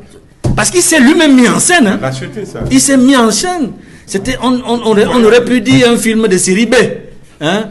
C'est un film qui n'était pas beau à voir. en tout cas pas les Camerounais et même pas la communauté internationale, de voir un ministre s'exposer ainsi, de poser des questions bizarres, étranges, à un chef d'entreprise sur le terrain. C'est la solidarité gouvernementale version Yaoundé. Voilà la vraie solidarité gouvernementale. Pour dire, je ne veux pas revenir sur tout ce qui a déjà été dit, mais je vous dis, le Cameroun souffre de la guerre des clans et des réseaux. Et c'est une véritable mafia politico-financière au niveau des marchés publics, au niveau, pas forcément à l'intérieur des marchés publics, mais autour des marchés publics, autour des différents acteurs des travaux publics et des marchés publics, y compris même dans des réseaux qu'on ne peut même pas imaginer. C'est-à-dire là où on fait des grandes orientations stratégiques. Parfois, là-bas, il y a péril en la demeure. Ça me rappelle une phrase qu'a dite Messanga Nyamding un jour sur ce plateau, que c'est le coup d'état scientifique. Qu'il y a des gens, y compris à la présidence, qui n'ont pas intérêt à ce que le chef de l'État réussisse à atteindre les buts qu'il s'est lui-même fixés. Y compris l'exemple le plus criard qui a toujours été cité, qui montre à souhait que la guerre des clans et des réseaux empêche au Cameroun de réaliser ses objectifs, c'est l'échec de la CAN 2019 au Cameroun, qui a glissé en 2021 et dont nous n'avons aucune certitude que nous pourrons organiser en 2021. Le ministre des Travaux publics a prescrit à l'entreprise d'accorder la priorité aux voies de contournement. Il a également annoncé d'éventuelles sanctions à l'encontre des missions de contrôle qui, selon lui, n'ont pas fait son travail visant à remonter les informations relatives aux compétences techniques limitées de l'entreprise qui est chargée de la réhabilitation de la deuxième phase sur la pénétrante est de Douala. Robert Moté-Ambassa, sur les solutions envisageables, les populations s'attendaient à ce qu'il y ait des voies de contournement qui soient prévues par les autorités locales qui interviennent dans l'opérationnalisation d'un téléchantier. Mais jusqu'à ce jour, très peu de choses ont été faites pour faciliter la mobilité urbaine des populations dans la ville de Douala et des opérateurs économiques. Oui, Cédric, vous savez, je reprends là où vous avez chuté tout à l'heure, parlant de sanctions. Les sanctions doivent commencer par le ministre lui-même. C'est-à-dire ? Il n'a pas fait son travail. Comment vous pouvez dire que le ministre n'a pas fait son travail ? Ils font des conseils de cabinet chaque fin de mois. Il a des collaborateurs sur le terrain qui font des comptes rendus. À ces conseils, il devait dire au Premier ministre qui assure la coordination. Il y a des problèmes, il y a ça qui n'a pas été fait, il y a ça qui n'a pas été fait, voilà les rapports que je reçois. Et là, le Premier ministre peut agir. Maintenant, s'il vient en réunion de fin de mois, il ne dit rien, reste tranquille. Et je pense que quand je vois la descente du ministre sur le terrain, il est venu pour régler les comptes. Il n'est pas venu pour trouver des solutions. Régler les comptes pour démontrer que le choix qu'il avait fait n'a pas été pris en compte. Voilà le résultat d'un autre choix. Et de deux, repartir avec ces 18 km de contournement dans la poche pour un nouveau marché gré à gré. Tout à fait. Ça, c'est maintenant pour revenir. Est-ce que sa stratégie visant à trouver une voie de contournement de 18 km, un gré à gré pour aller plus vite, il n'a pas trouvé, il la connaît, c'est dans son cahier de charge, cette voie existait déjà. Mais bien sûr. Mais il a joué à celui qui vient d'identifier 18 km. Non. Il est un représentant de la commission de cassation des marchés. L'acteur est mort dans son propre film. L'acteur est mort dans son propre film. C'est pas le problème, il est ailleurs. Et je pense que le problème qu'on a, moi je suis passé par cette... Dernièrement j'étais en déplacement sur Yaoundé. En rentrant, je suis passé par Yassa. Vous savez, la zone où il faut faire des travaux est complètement barrée par les caterpillars, les engins. Oui. On a le sentiment que personne n'a pu rien faire là-bas depuis je ne sais pas combien de temps. Nous sommes passés par des voies contrôlées dans le quartier pour partir du transformateur au rail. On est allé sortir vers le rail pour passer maintenant du côté génie militaire et tout ça pour retrouver là où on partait. Donc, pour dire que quoi? Pour dire que les populations souffrent. Et aujourd'hui, la solution, c'est quoi? La solution, c'est de mettre rapidement en place cette voie de contournement qui fait partie du cahier de charge. Ça ne doit pas être un nouveau marché gré à gré. Ça existe dans le cahier de charge. Et le cahier de charge est fait par le ministre des Travaux publics, qui est l'ingénieur de l'État. Donc, il ne doit pas aller recommencer à faire des additifs. Ils doivent sortir l'argent qu'il faut pour faire ces routes rapidement, permettre qu'on passe par Yassa. Et maintenant, les Chinois peuvent continuer à travailler tranquillement, même s'il y a des gens qui circulent. Le flux sera faible parce qu'au jour d'aujourd'hui, quand on parlait de conséquences, cette route prend 2 à 3 000 gros porteurs par jour. 2 à 3 000. Depuis que le préfet a pris son arrêté, et que les véhicules garent entre 21h et 5h du matin, Laurent va jusqu'au péage avant EDA. Ah oui. Ah non. Oui, oui, tout à fait. Entre 21 et 5 heures du matin, le rang va jusque presque au péage de Dia. Des camions. Et ils sont en contrebas de la chaussée. L'autre petite partie, les autres véhicules qui doivent se disputer. Et vous me dites que le Premier ministre ne devait pas descendre sur le terrain. Vous comprenez que... Vous pensez que c'est limité. Vous avez quoi contre lui? J'ai rien contre lui. Il faut que ça fonctionne. Je dis, Je vous en prie, montez en bas à la parole, monsieur. Robert, montez en bas à la parole. J'ai la parole. 2 à 3 000 par jour. Vous avez la parole. Allez-y. Au plan économique, c'est... Si vous prenez un camion qui fait 20 mètres de long, fois 3 000 camions, ça vous fait 60 km. C'est un gâchis. Les calculs sont faits, il n'y a rien qui ça représente, c'est pas marginal, ça, le PM, c'est marginal. Mais attends. Je vous en prie, monsieur. Robert, montez en bas à la parole. Le PM, je vous en prie, Jean-Robert. Jean-Robert, le Robert montez en bas à la parole. Le PM est le chef du gouvernement. Oui. Et il a des ministres qui ont chacun un domaine de compétence. Oui. Les routes, c'est le ministre des Travaux publics. Et tant que le ministre des Travaux publics ne dit rien de particulier ou de grave au PM, le PM peut percevoir les pleurs de la population. Et il va aller demander au ministre des Travaux, mais qu'est-ce qui se passe là-bas? Mais s'il a demandé que le ministre lui a dit que non, ça va, on est sous contrôle, vous ne savez pas. Donc moi, je ne peux pas accuser le PM. Je crois que c'est le ministre des Travaux publics qui sait ce qui se passe depuis le départ. Il savait que cette situation va arriver. Il a attendu que ça se complique. Il vient maintenant Pour dire qu'il a souhaité. Pour dire, voilà. Donc il a souhaité que ça se complique. Bien sûr, il a perdu le marché, c'est normal. Je vous en prie, on ne va pas faire un procès d'intention. On ne fera pas, messieurs, on ne fera pas un procès d'intention. Moi, au ministre des Travaux publics. Je m'interroge. On ne fera pas, messieurs, je vous en prie, on ne fera pas un procès d'intention au ministre des Travaux publics. Emmanuel Ngannou-Djoumessi a relevé ses défaillances et il a prescrit des mesures à l'entreprise chinoise promettant également des sanctions à leur rencontre. Jean-Robert Wafo, que faut-il faire de commencer avant la Jean-Robert Wafo, que faut-il faire dans cette situation au moment où il y a des populations qui vivent un calvaire après la descente du ministre des Travaux publics, la séance de travail qu'il a eue avec l'entreprise chinoise, elle qui se plaint de disposer de peu de moyens pour mener ses travaux, les populations de l'autre côté qui souhaitent pouvoir se déplacer en toute quiétude et les enjeux relatifs à la CAN 2021 d'avoir un axe routier qui permet d'accéder au stade de Japoma et de fluidifier la circulation entre Douala, Yaoundé, Douala, N'Djamena, Douala, Bangui. Que faut-il faire? Tout d'abord, il faudrait qu'on change de paradigme dans les grands travaux au Cameroun. On parlait, n'est-ce pas, de la construction, de la réhabilitation simultanée de 2 voies qui mènent à un même point. C'est scandaleux. Il faut désigner un coordonnateur national des grands travaux avec des démembrements régionaux qui rendront compte, qui remonteront donc, n'est-ce pas, les différentes préoccupations. Je ne sais pas sous la coordination, je ne sais pas sous quelle autorité ces différentes coordinations seront donc placées, mais il faut dire qu'il y ait un coordonnateur national et qu'il y ait des démembrements régionaux. Parce que s'il y avait des membres régionaux, un coordonnateur régional des projets pour la région du littoral, par exemple, il n'aurait jamais accepté qu'on puisse, n'est-ce pas, entamer 2 travaux à la fois. Mais il existe des missions de contrôle. Il y a un délégué régional des travaux publics. Il y a l'autorité administrative qui est souvent placée à la tête des comités de pilotage et de suivi des travaux structurants dans la capitale économique. Je dis, il faut donner de la force. Le délégué du ministère n'a pas de force. Même s'il faut, je dis, il faut donner une force particulière, n'est-ce pas, une force administrative particulière au coordonnateur national des grands travaux. Il faut lui accorder une force particulière qui soit placée sous l'autorité, par exemple, directe du Premier ministre. Quand vous parlez du Premier ministre, voilà des suggestions que vous devez faire.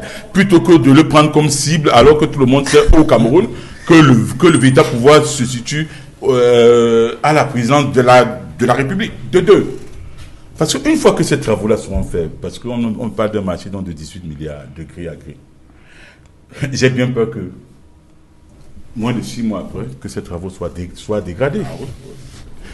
C'est la raison pour laquelle je propose tout simplement qu'il y ait, effectivement, qu'on externalise, attention, qu'on externalise les contrôles sur les grands travaux. L'État ne peut pas être juge et partie. Oui. Et quand il dit l'État juge et partie, peuvent constituer une mafia. On bricole comme Vous avez vu comment le technicien des travaux publics voulait expliquer à la place de l'entreprise. Voilà. Le ministre l'a rabroué tout de suite. Suivez bien, monsieur. C'est important.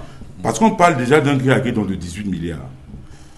Il faudrait qu'on externalise les contrôles, n'est-ce pas, des grands travaux au Cameroun. Il y a des cabinets d'audit. Parce que quand l'État est juge et parti, il y a un problème au Cameroun, il ne faut pas le cacher. Il y a ce qu'on appelle les NAM au Cameroun. Les NAM qui occupaient tous les postes de responsabilité. Donc parfois même, vous pouvez vous rendre compte, prenez même le cas par exemple de la commission de passation des marchés. Vous allez voir qu'il y a que sur 5 membres qui la composent, il y a peut-être 2 ou 3 personnes qui sont de l'ENAM. Parce que l'ENAM est un des fléaux au Cameroun. Je vous en prie. Il faut battre sur le plateau. Là. Je vous en prie. Non, écoutez. Laissez-moi finir de parler. Vous n'allez pas, n'est-ce pas, aller dans mon sens parce que vous enseignez à l'ENAM. Il faut les étudier. Mais je suis désolé de le dire. Parce qu'il faut revenir aux fondamentaux même de l'ENAM. L'ENAM avait été créé à l'époque. Donc c'était pour démocratiser la haute fonction publique et pour n'est-ce pas, développer le pays par la planification économique. Oui. Bon ben, maintenant à l'heure d'Internet, à l'heure où tout va à la vitesse grand V, on ne saurait confier l'avenir de notre jeunesse à une école qui forme des gens qui sont là pour administrer une économie rigide et rigidifiée. On ne peut plus le faire. Il faut changer de paradigme. Les NAM aujourd'hui au Cameroun, je n'ai pas dit que tous sont mauvais, parce qu'il y a des ENAMAR qui sont de qualité, mais les NAM de façon globale, donc aujourd'hui au Cameroun, est devenu le symbole d'une élite qui a échoué. Alors, ça, il faut le dire. Justement, après Jean-Robert, permettez que notre puisse réagir. Je suis 2 secondes.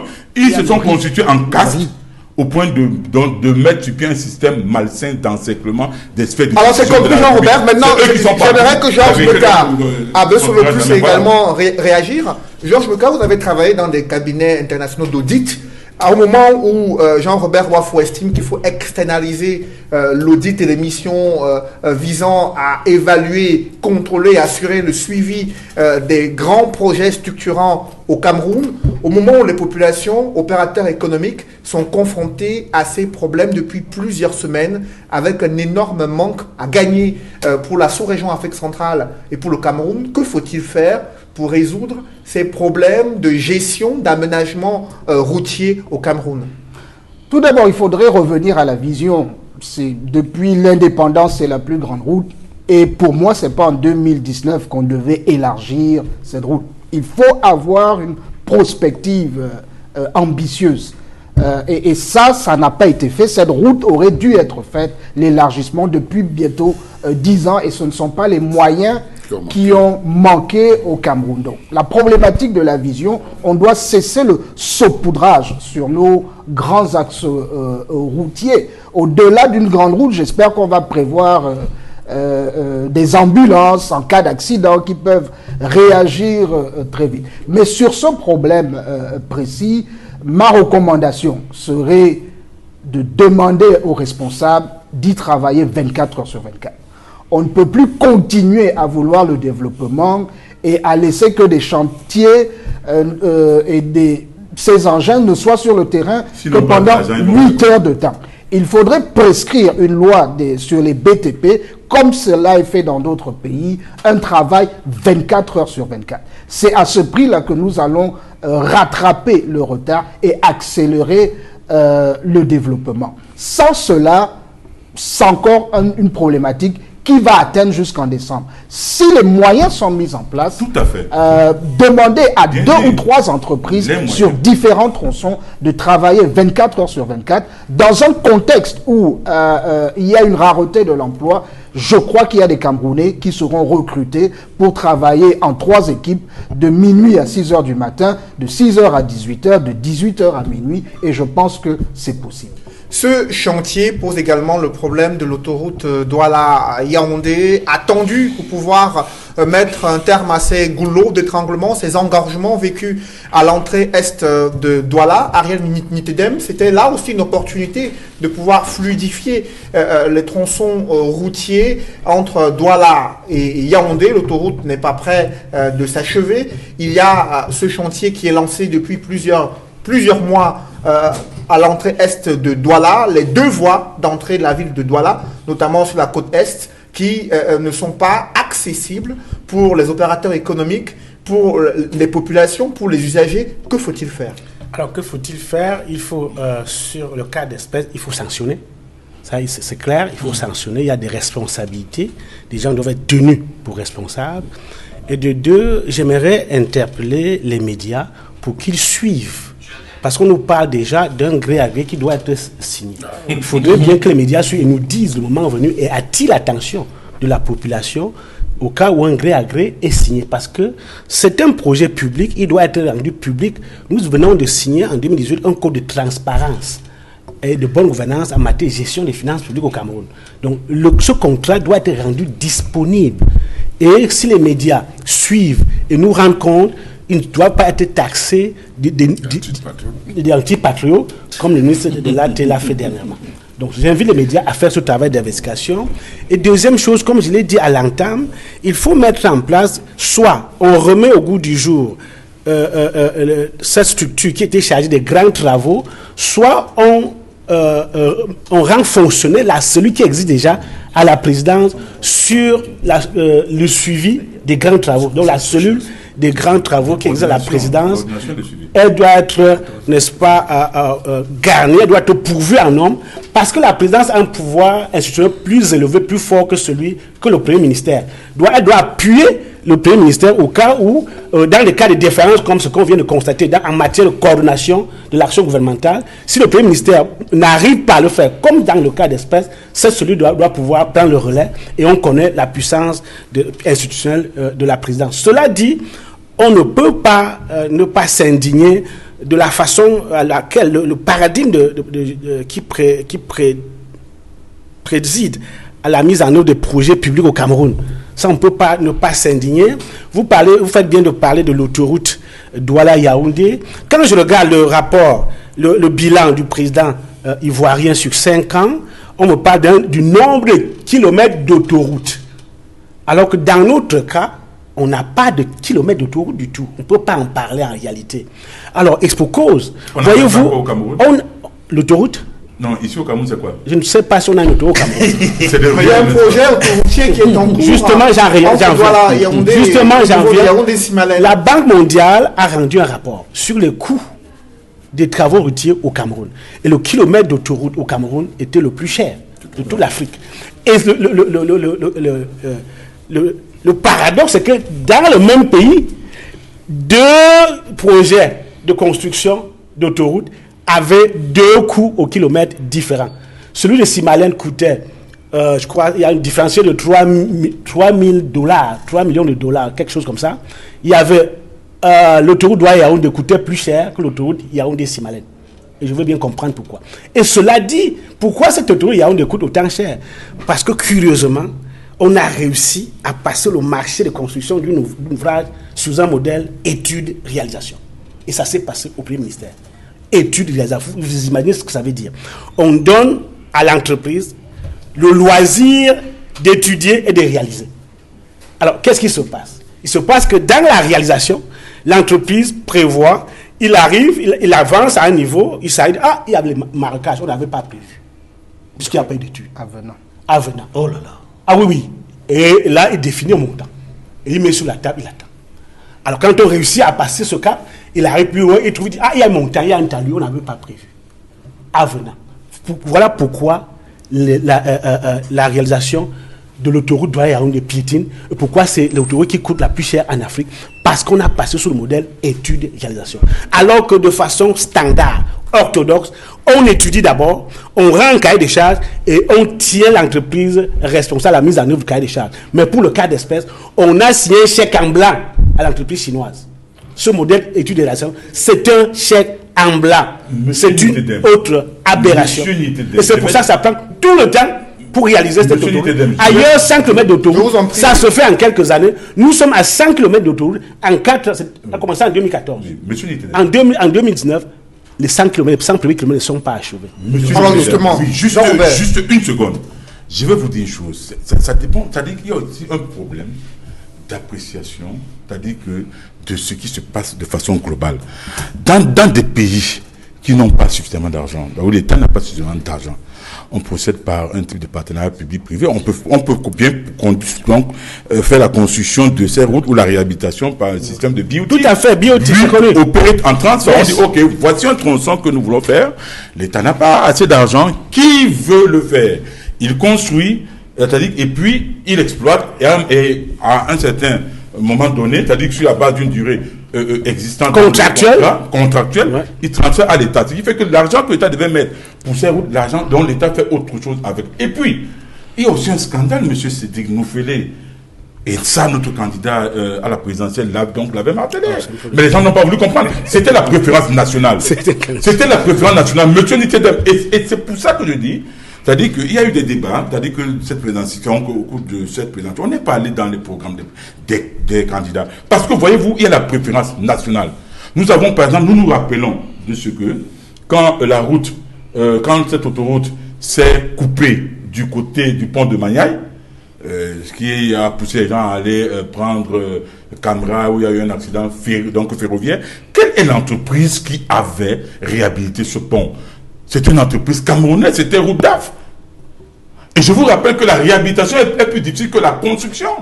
Tous les ingénieurs de travaux publics vous le font. Alors, justement, pas confier Jean-Robert, à des entreprises je vous en prie, Jean-Robert. comme Au moment où vous parlez de préférence nationale, il y a une pétition qui a été lancée par Bernard Djangan pour consommer camerounais, lui qui dénonce le fait que de nombreuses tonnes de riz camerounais sont abandonnées dans les usines de stockage à l'extrême nord du Cameroun, au moment où le Cameroun, lui, importe plusieurs centaines de mille de tonnes importées des pays d'Asie, et cela pose un problème de la non-consommation de la production locale. Avec vous, Georges Meka à Beuselot, sur ce problème du riz camerounais, avec une balance commerciale déficitaire et ces images du riz camerounais stocké dans des usines non distribuées sur le marché camerounais ou pilules des riz importés. Quelle est votre analyse de cette situation? J'ai lu le communiqué du directeur général de la SEMRI qui a expliqué en partie la problématique. C'est du riz paddy, c'est-à-dire du riz non décortiqué. Et qu'en 2017, justement, l'État du Cameroun a doté de plusieurs milliards pour l'acquisition de 2 décortiqueuses, dont une à Yagua est déjà en opération, décortique 5 tonnes, je pense, par heure, et celle de Maga n'est pas encore opérationnelle, qui explique donc qu'il y a des stocks qui ne peuvent pas être vendus, étant donné que nous ne consommons pas le riz non décortiqué, qui explique donc qu'il y a beaucoup de stocks. Mais c'est également une problématique de préférence nationale. Les consommateurs préfèrent la variété de riz parfumé, de riz jasmin, de riz basmati, qui ne sont pas produits justement au Cameroun. Est-ce que cette préférence n'est pas liée au fait de l'absence sur le marché de ce riz produit localement, de pouvoir le distinguer des autres riz venant des pays asiatiques? Il y a d'abord eu un problème. Dès les indépendances, le riz produit à Yagua était moins compétitif en termes de prix.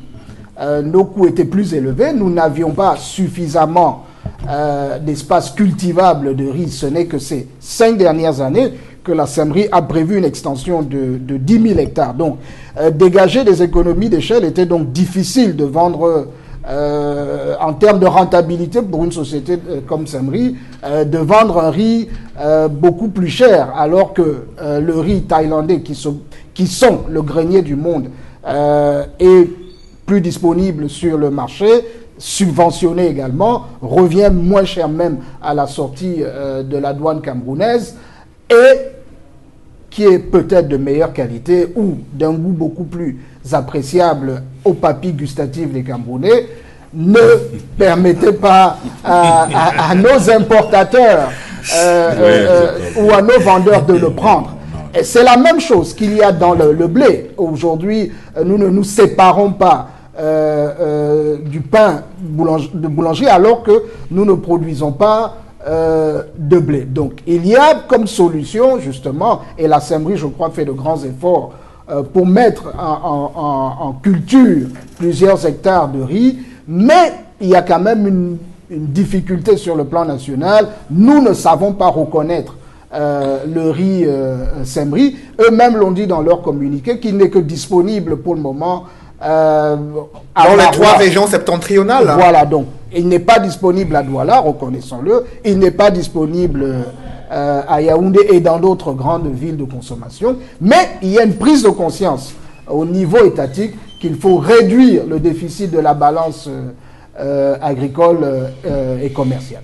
Alors, Ariel Nitedem, le commerce extérieur avec un déficit de la balance commerciale qui se situe à plus de 1292 milliards de francs CFA. Le Cameroun a importé en 2018 près de 500 000 tonnes de riz pour une valeur de près de 140 milliards de francs CFA. Pourtant, on produit moins de 100 000 tonnes sur le plan local, mais ces 100 000 tonnes ne sont pas absorbées par le marché local, selon l'alerte donnée par Bernard Ndiongan. Quel est le problème?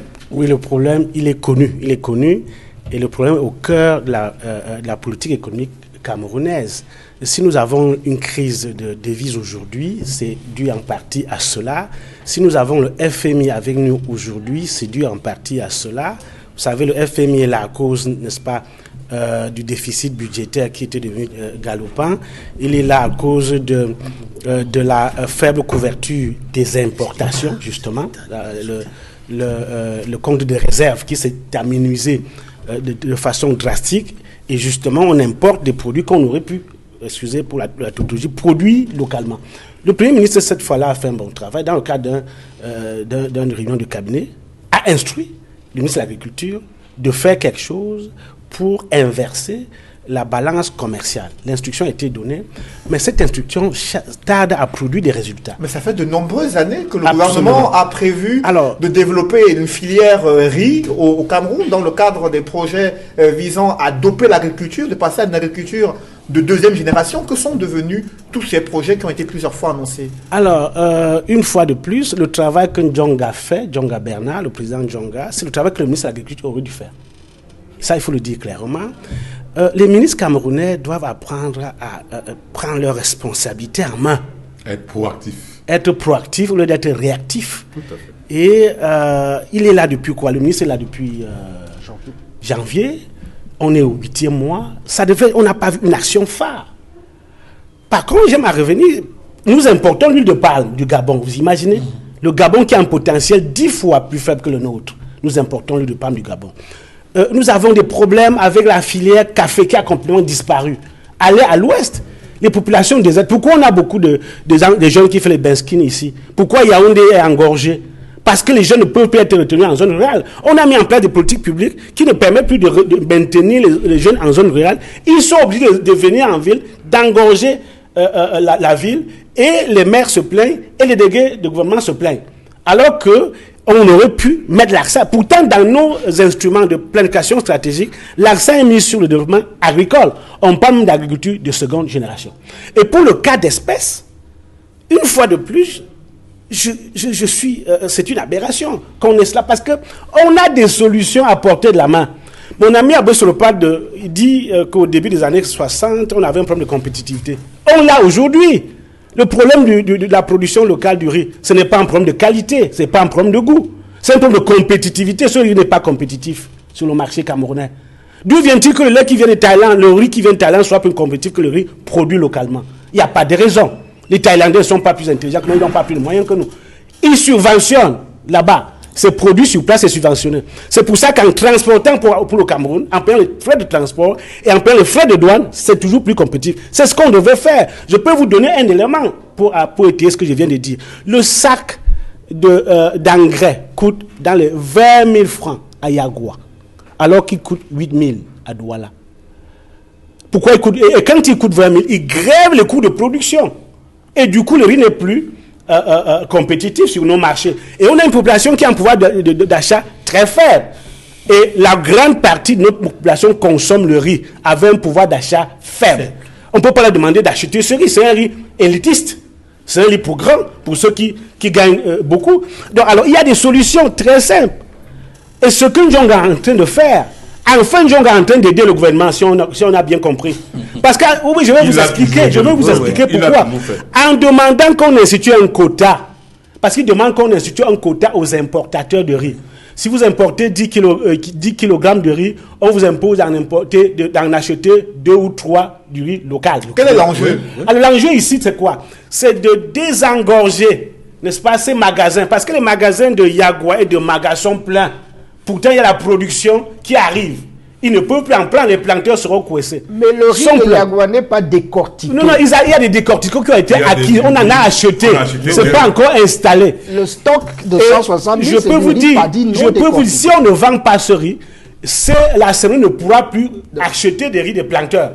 Donc, il faut bien qu'on puisse vendre pour que ça libère de l'espace. Oui, il faut déjà qu'on décortique et puis qu'on vend. Voilà. Il y a un problème de vente. En fait, la pétition de Ndjonga veut associer... On ne décortique pas parce qu'on ne vend pas. C'est ça justement la problématique. Oui, on ne décortique parce qu'on ne vend pas. Attendez que je développe, s'il vous plaît. Je vous en prie, permettez à les magasins sont beaux. Je veux dire, la pétition que Ndjonga lance va amener les opérateurs comme les importateurs. Je vous en prie, Ariel, n'était-elle la parole. Les importateurs à aider à la subvention de la production du riz local. Tout à fait. Parce qu'en fait, en achetant un riz plus cher que ce qu'ils auraient dû, ils vont soit carrément diminuer leur marge bénéficiaire, soit ne pas avoir de marge bénéficiaire du tout. Et ce manque à gagner, c'est leur contribution au financement de cette production. Donc là, l'État ne va plus être le seul à subventionner, mais les importateurs vont financer aussi, vont subventionner cette production. C'est pour ça que cette pétition, il faut s'en féliciter, que cet acteur, je crois que c'est un acteur politique, c'est un ingénieur agronome, cet expert a entrepris... 2018, 561 212 tonnes de riz importées pour une valeur de 144 milliards de francs CFA. Avec vous, Robert Moutet-Ambassa, il faut promouvoir, le gouvernement l'a plusieurs fois dit, la consommation des produits locaux. Et pourtant, dans la réalité, illustration avec le riz, ce n'est pas ce que vivent les Camerounais au quotidien, qui ont du mal à pouvoir accéder à ce riz camerounais. La CNRI l'a reconnu en estimant qu'elle est encore dans des démarches pour pouvoir distribuer le riz à Yaoundé. Pourtant, l'on sait qu'au Cameroun, les points de distribution de consommation les plus importants sont les principales villes de Yaoundé et Douala. Quelle est votre analyse sur ce sujet? Mon analyse est très simple. Je pense qu'il y a une grosse incompétence caractérisée du management et puis doublée d'une absence de politique de marketing. Parce que voilà une entreprise qui a été créée en 1971. Cette entreprise a 48 ans. Comment en 48 ans vous n'êtes que dans 3 régions sur 10? Le précédent DG, pas l'actuel, l'actuel là depuis 1 an. Le président DG a mis 12 ans. Il laisse une ardoise, le personnel n'est pas payé. Vous avez suivi le communiqué du nouveau DG qu'il a depuis 1 an. Il est comme s'il était dans un coma profond. C'est cette histoire de Bernard Zongan qu'il a éveillé. Et il a fait un communiqué où il s'est fait du mal tout seul. Parce que c'est comme si son objectif, c'est de pouvoir payer son personnel qui n'arrive pas à être payé. Et de l'autre côté, s'il y a des Camerounais qui veulent aider à faire passer la production de son riz sur le marché, il est preneur. Mais c'est pas ça les objectifs. En 48 ans quand même, nous avons des entreprises familiales comme Congelcam, qui est dans les 360 arrondissements du Cameroun. Cette entreprise devait avoir un dépôt partout dans tous les arrondissements pour vendre son produit. Et maintenant, comme il a dit le docteur Dietedem, l'État ne doit pas subventionner cette entreprise seule, ça fait partie des propositions de solution.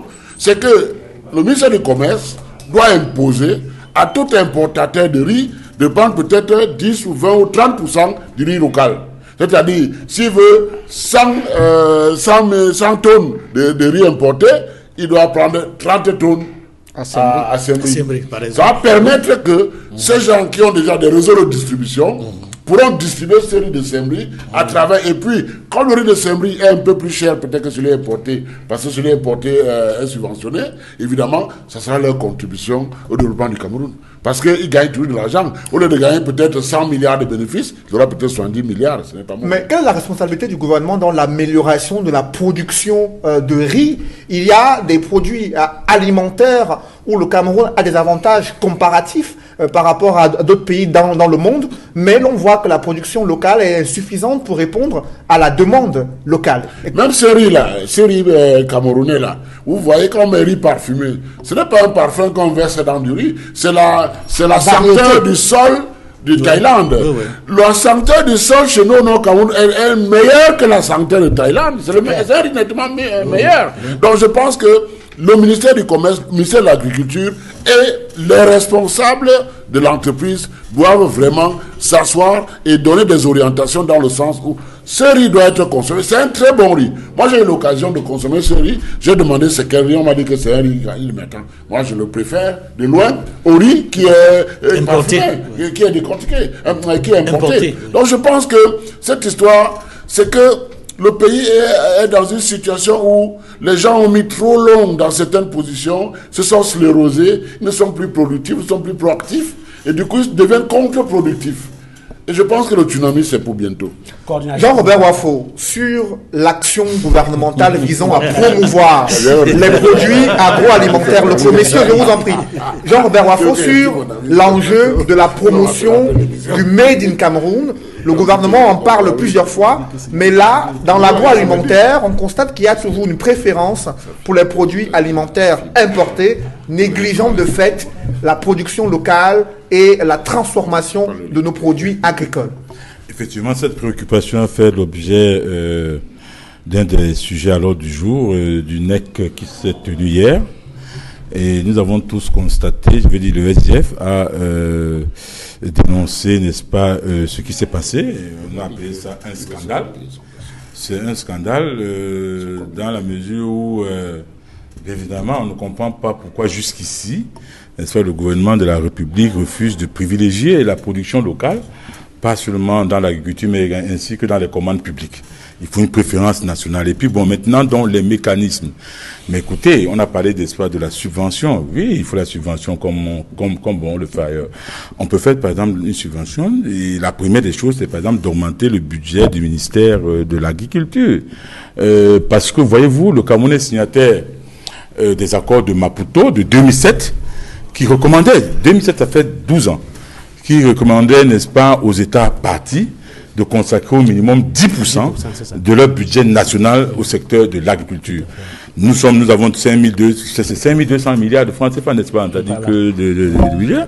Donc, on aurait dû consacrer au minimum 520 milliards, mais nous sommes, je crois, c'est à peine 200 milliards de francs CFA. Or, si on avait respecté cette directive, c'est-à-dire que relativement à cet accord qui avait été signé par le Cameroun, avec ce reliquat, ou alors avec ce surplus, on aurait pu, n'est-ce pas, facilement subventionner pas seulement les intrants, mais également ces entreprises, et même donc on aurait pu réduire les coûts.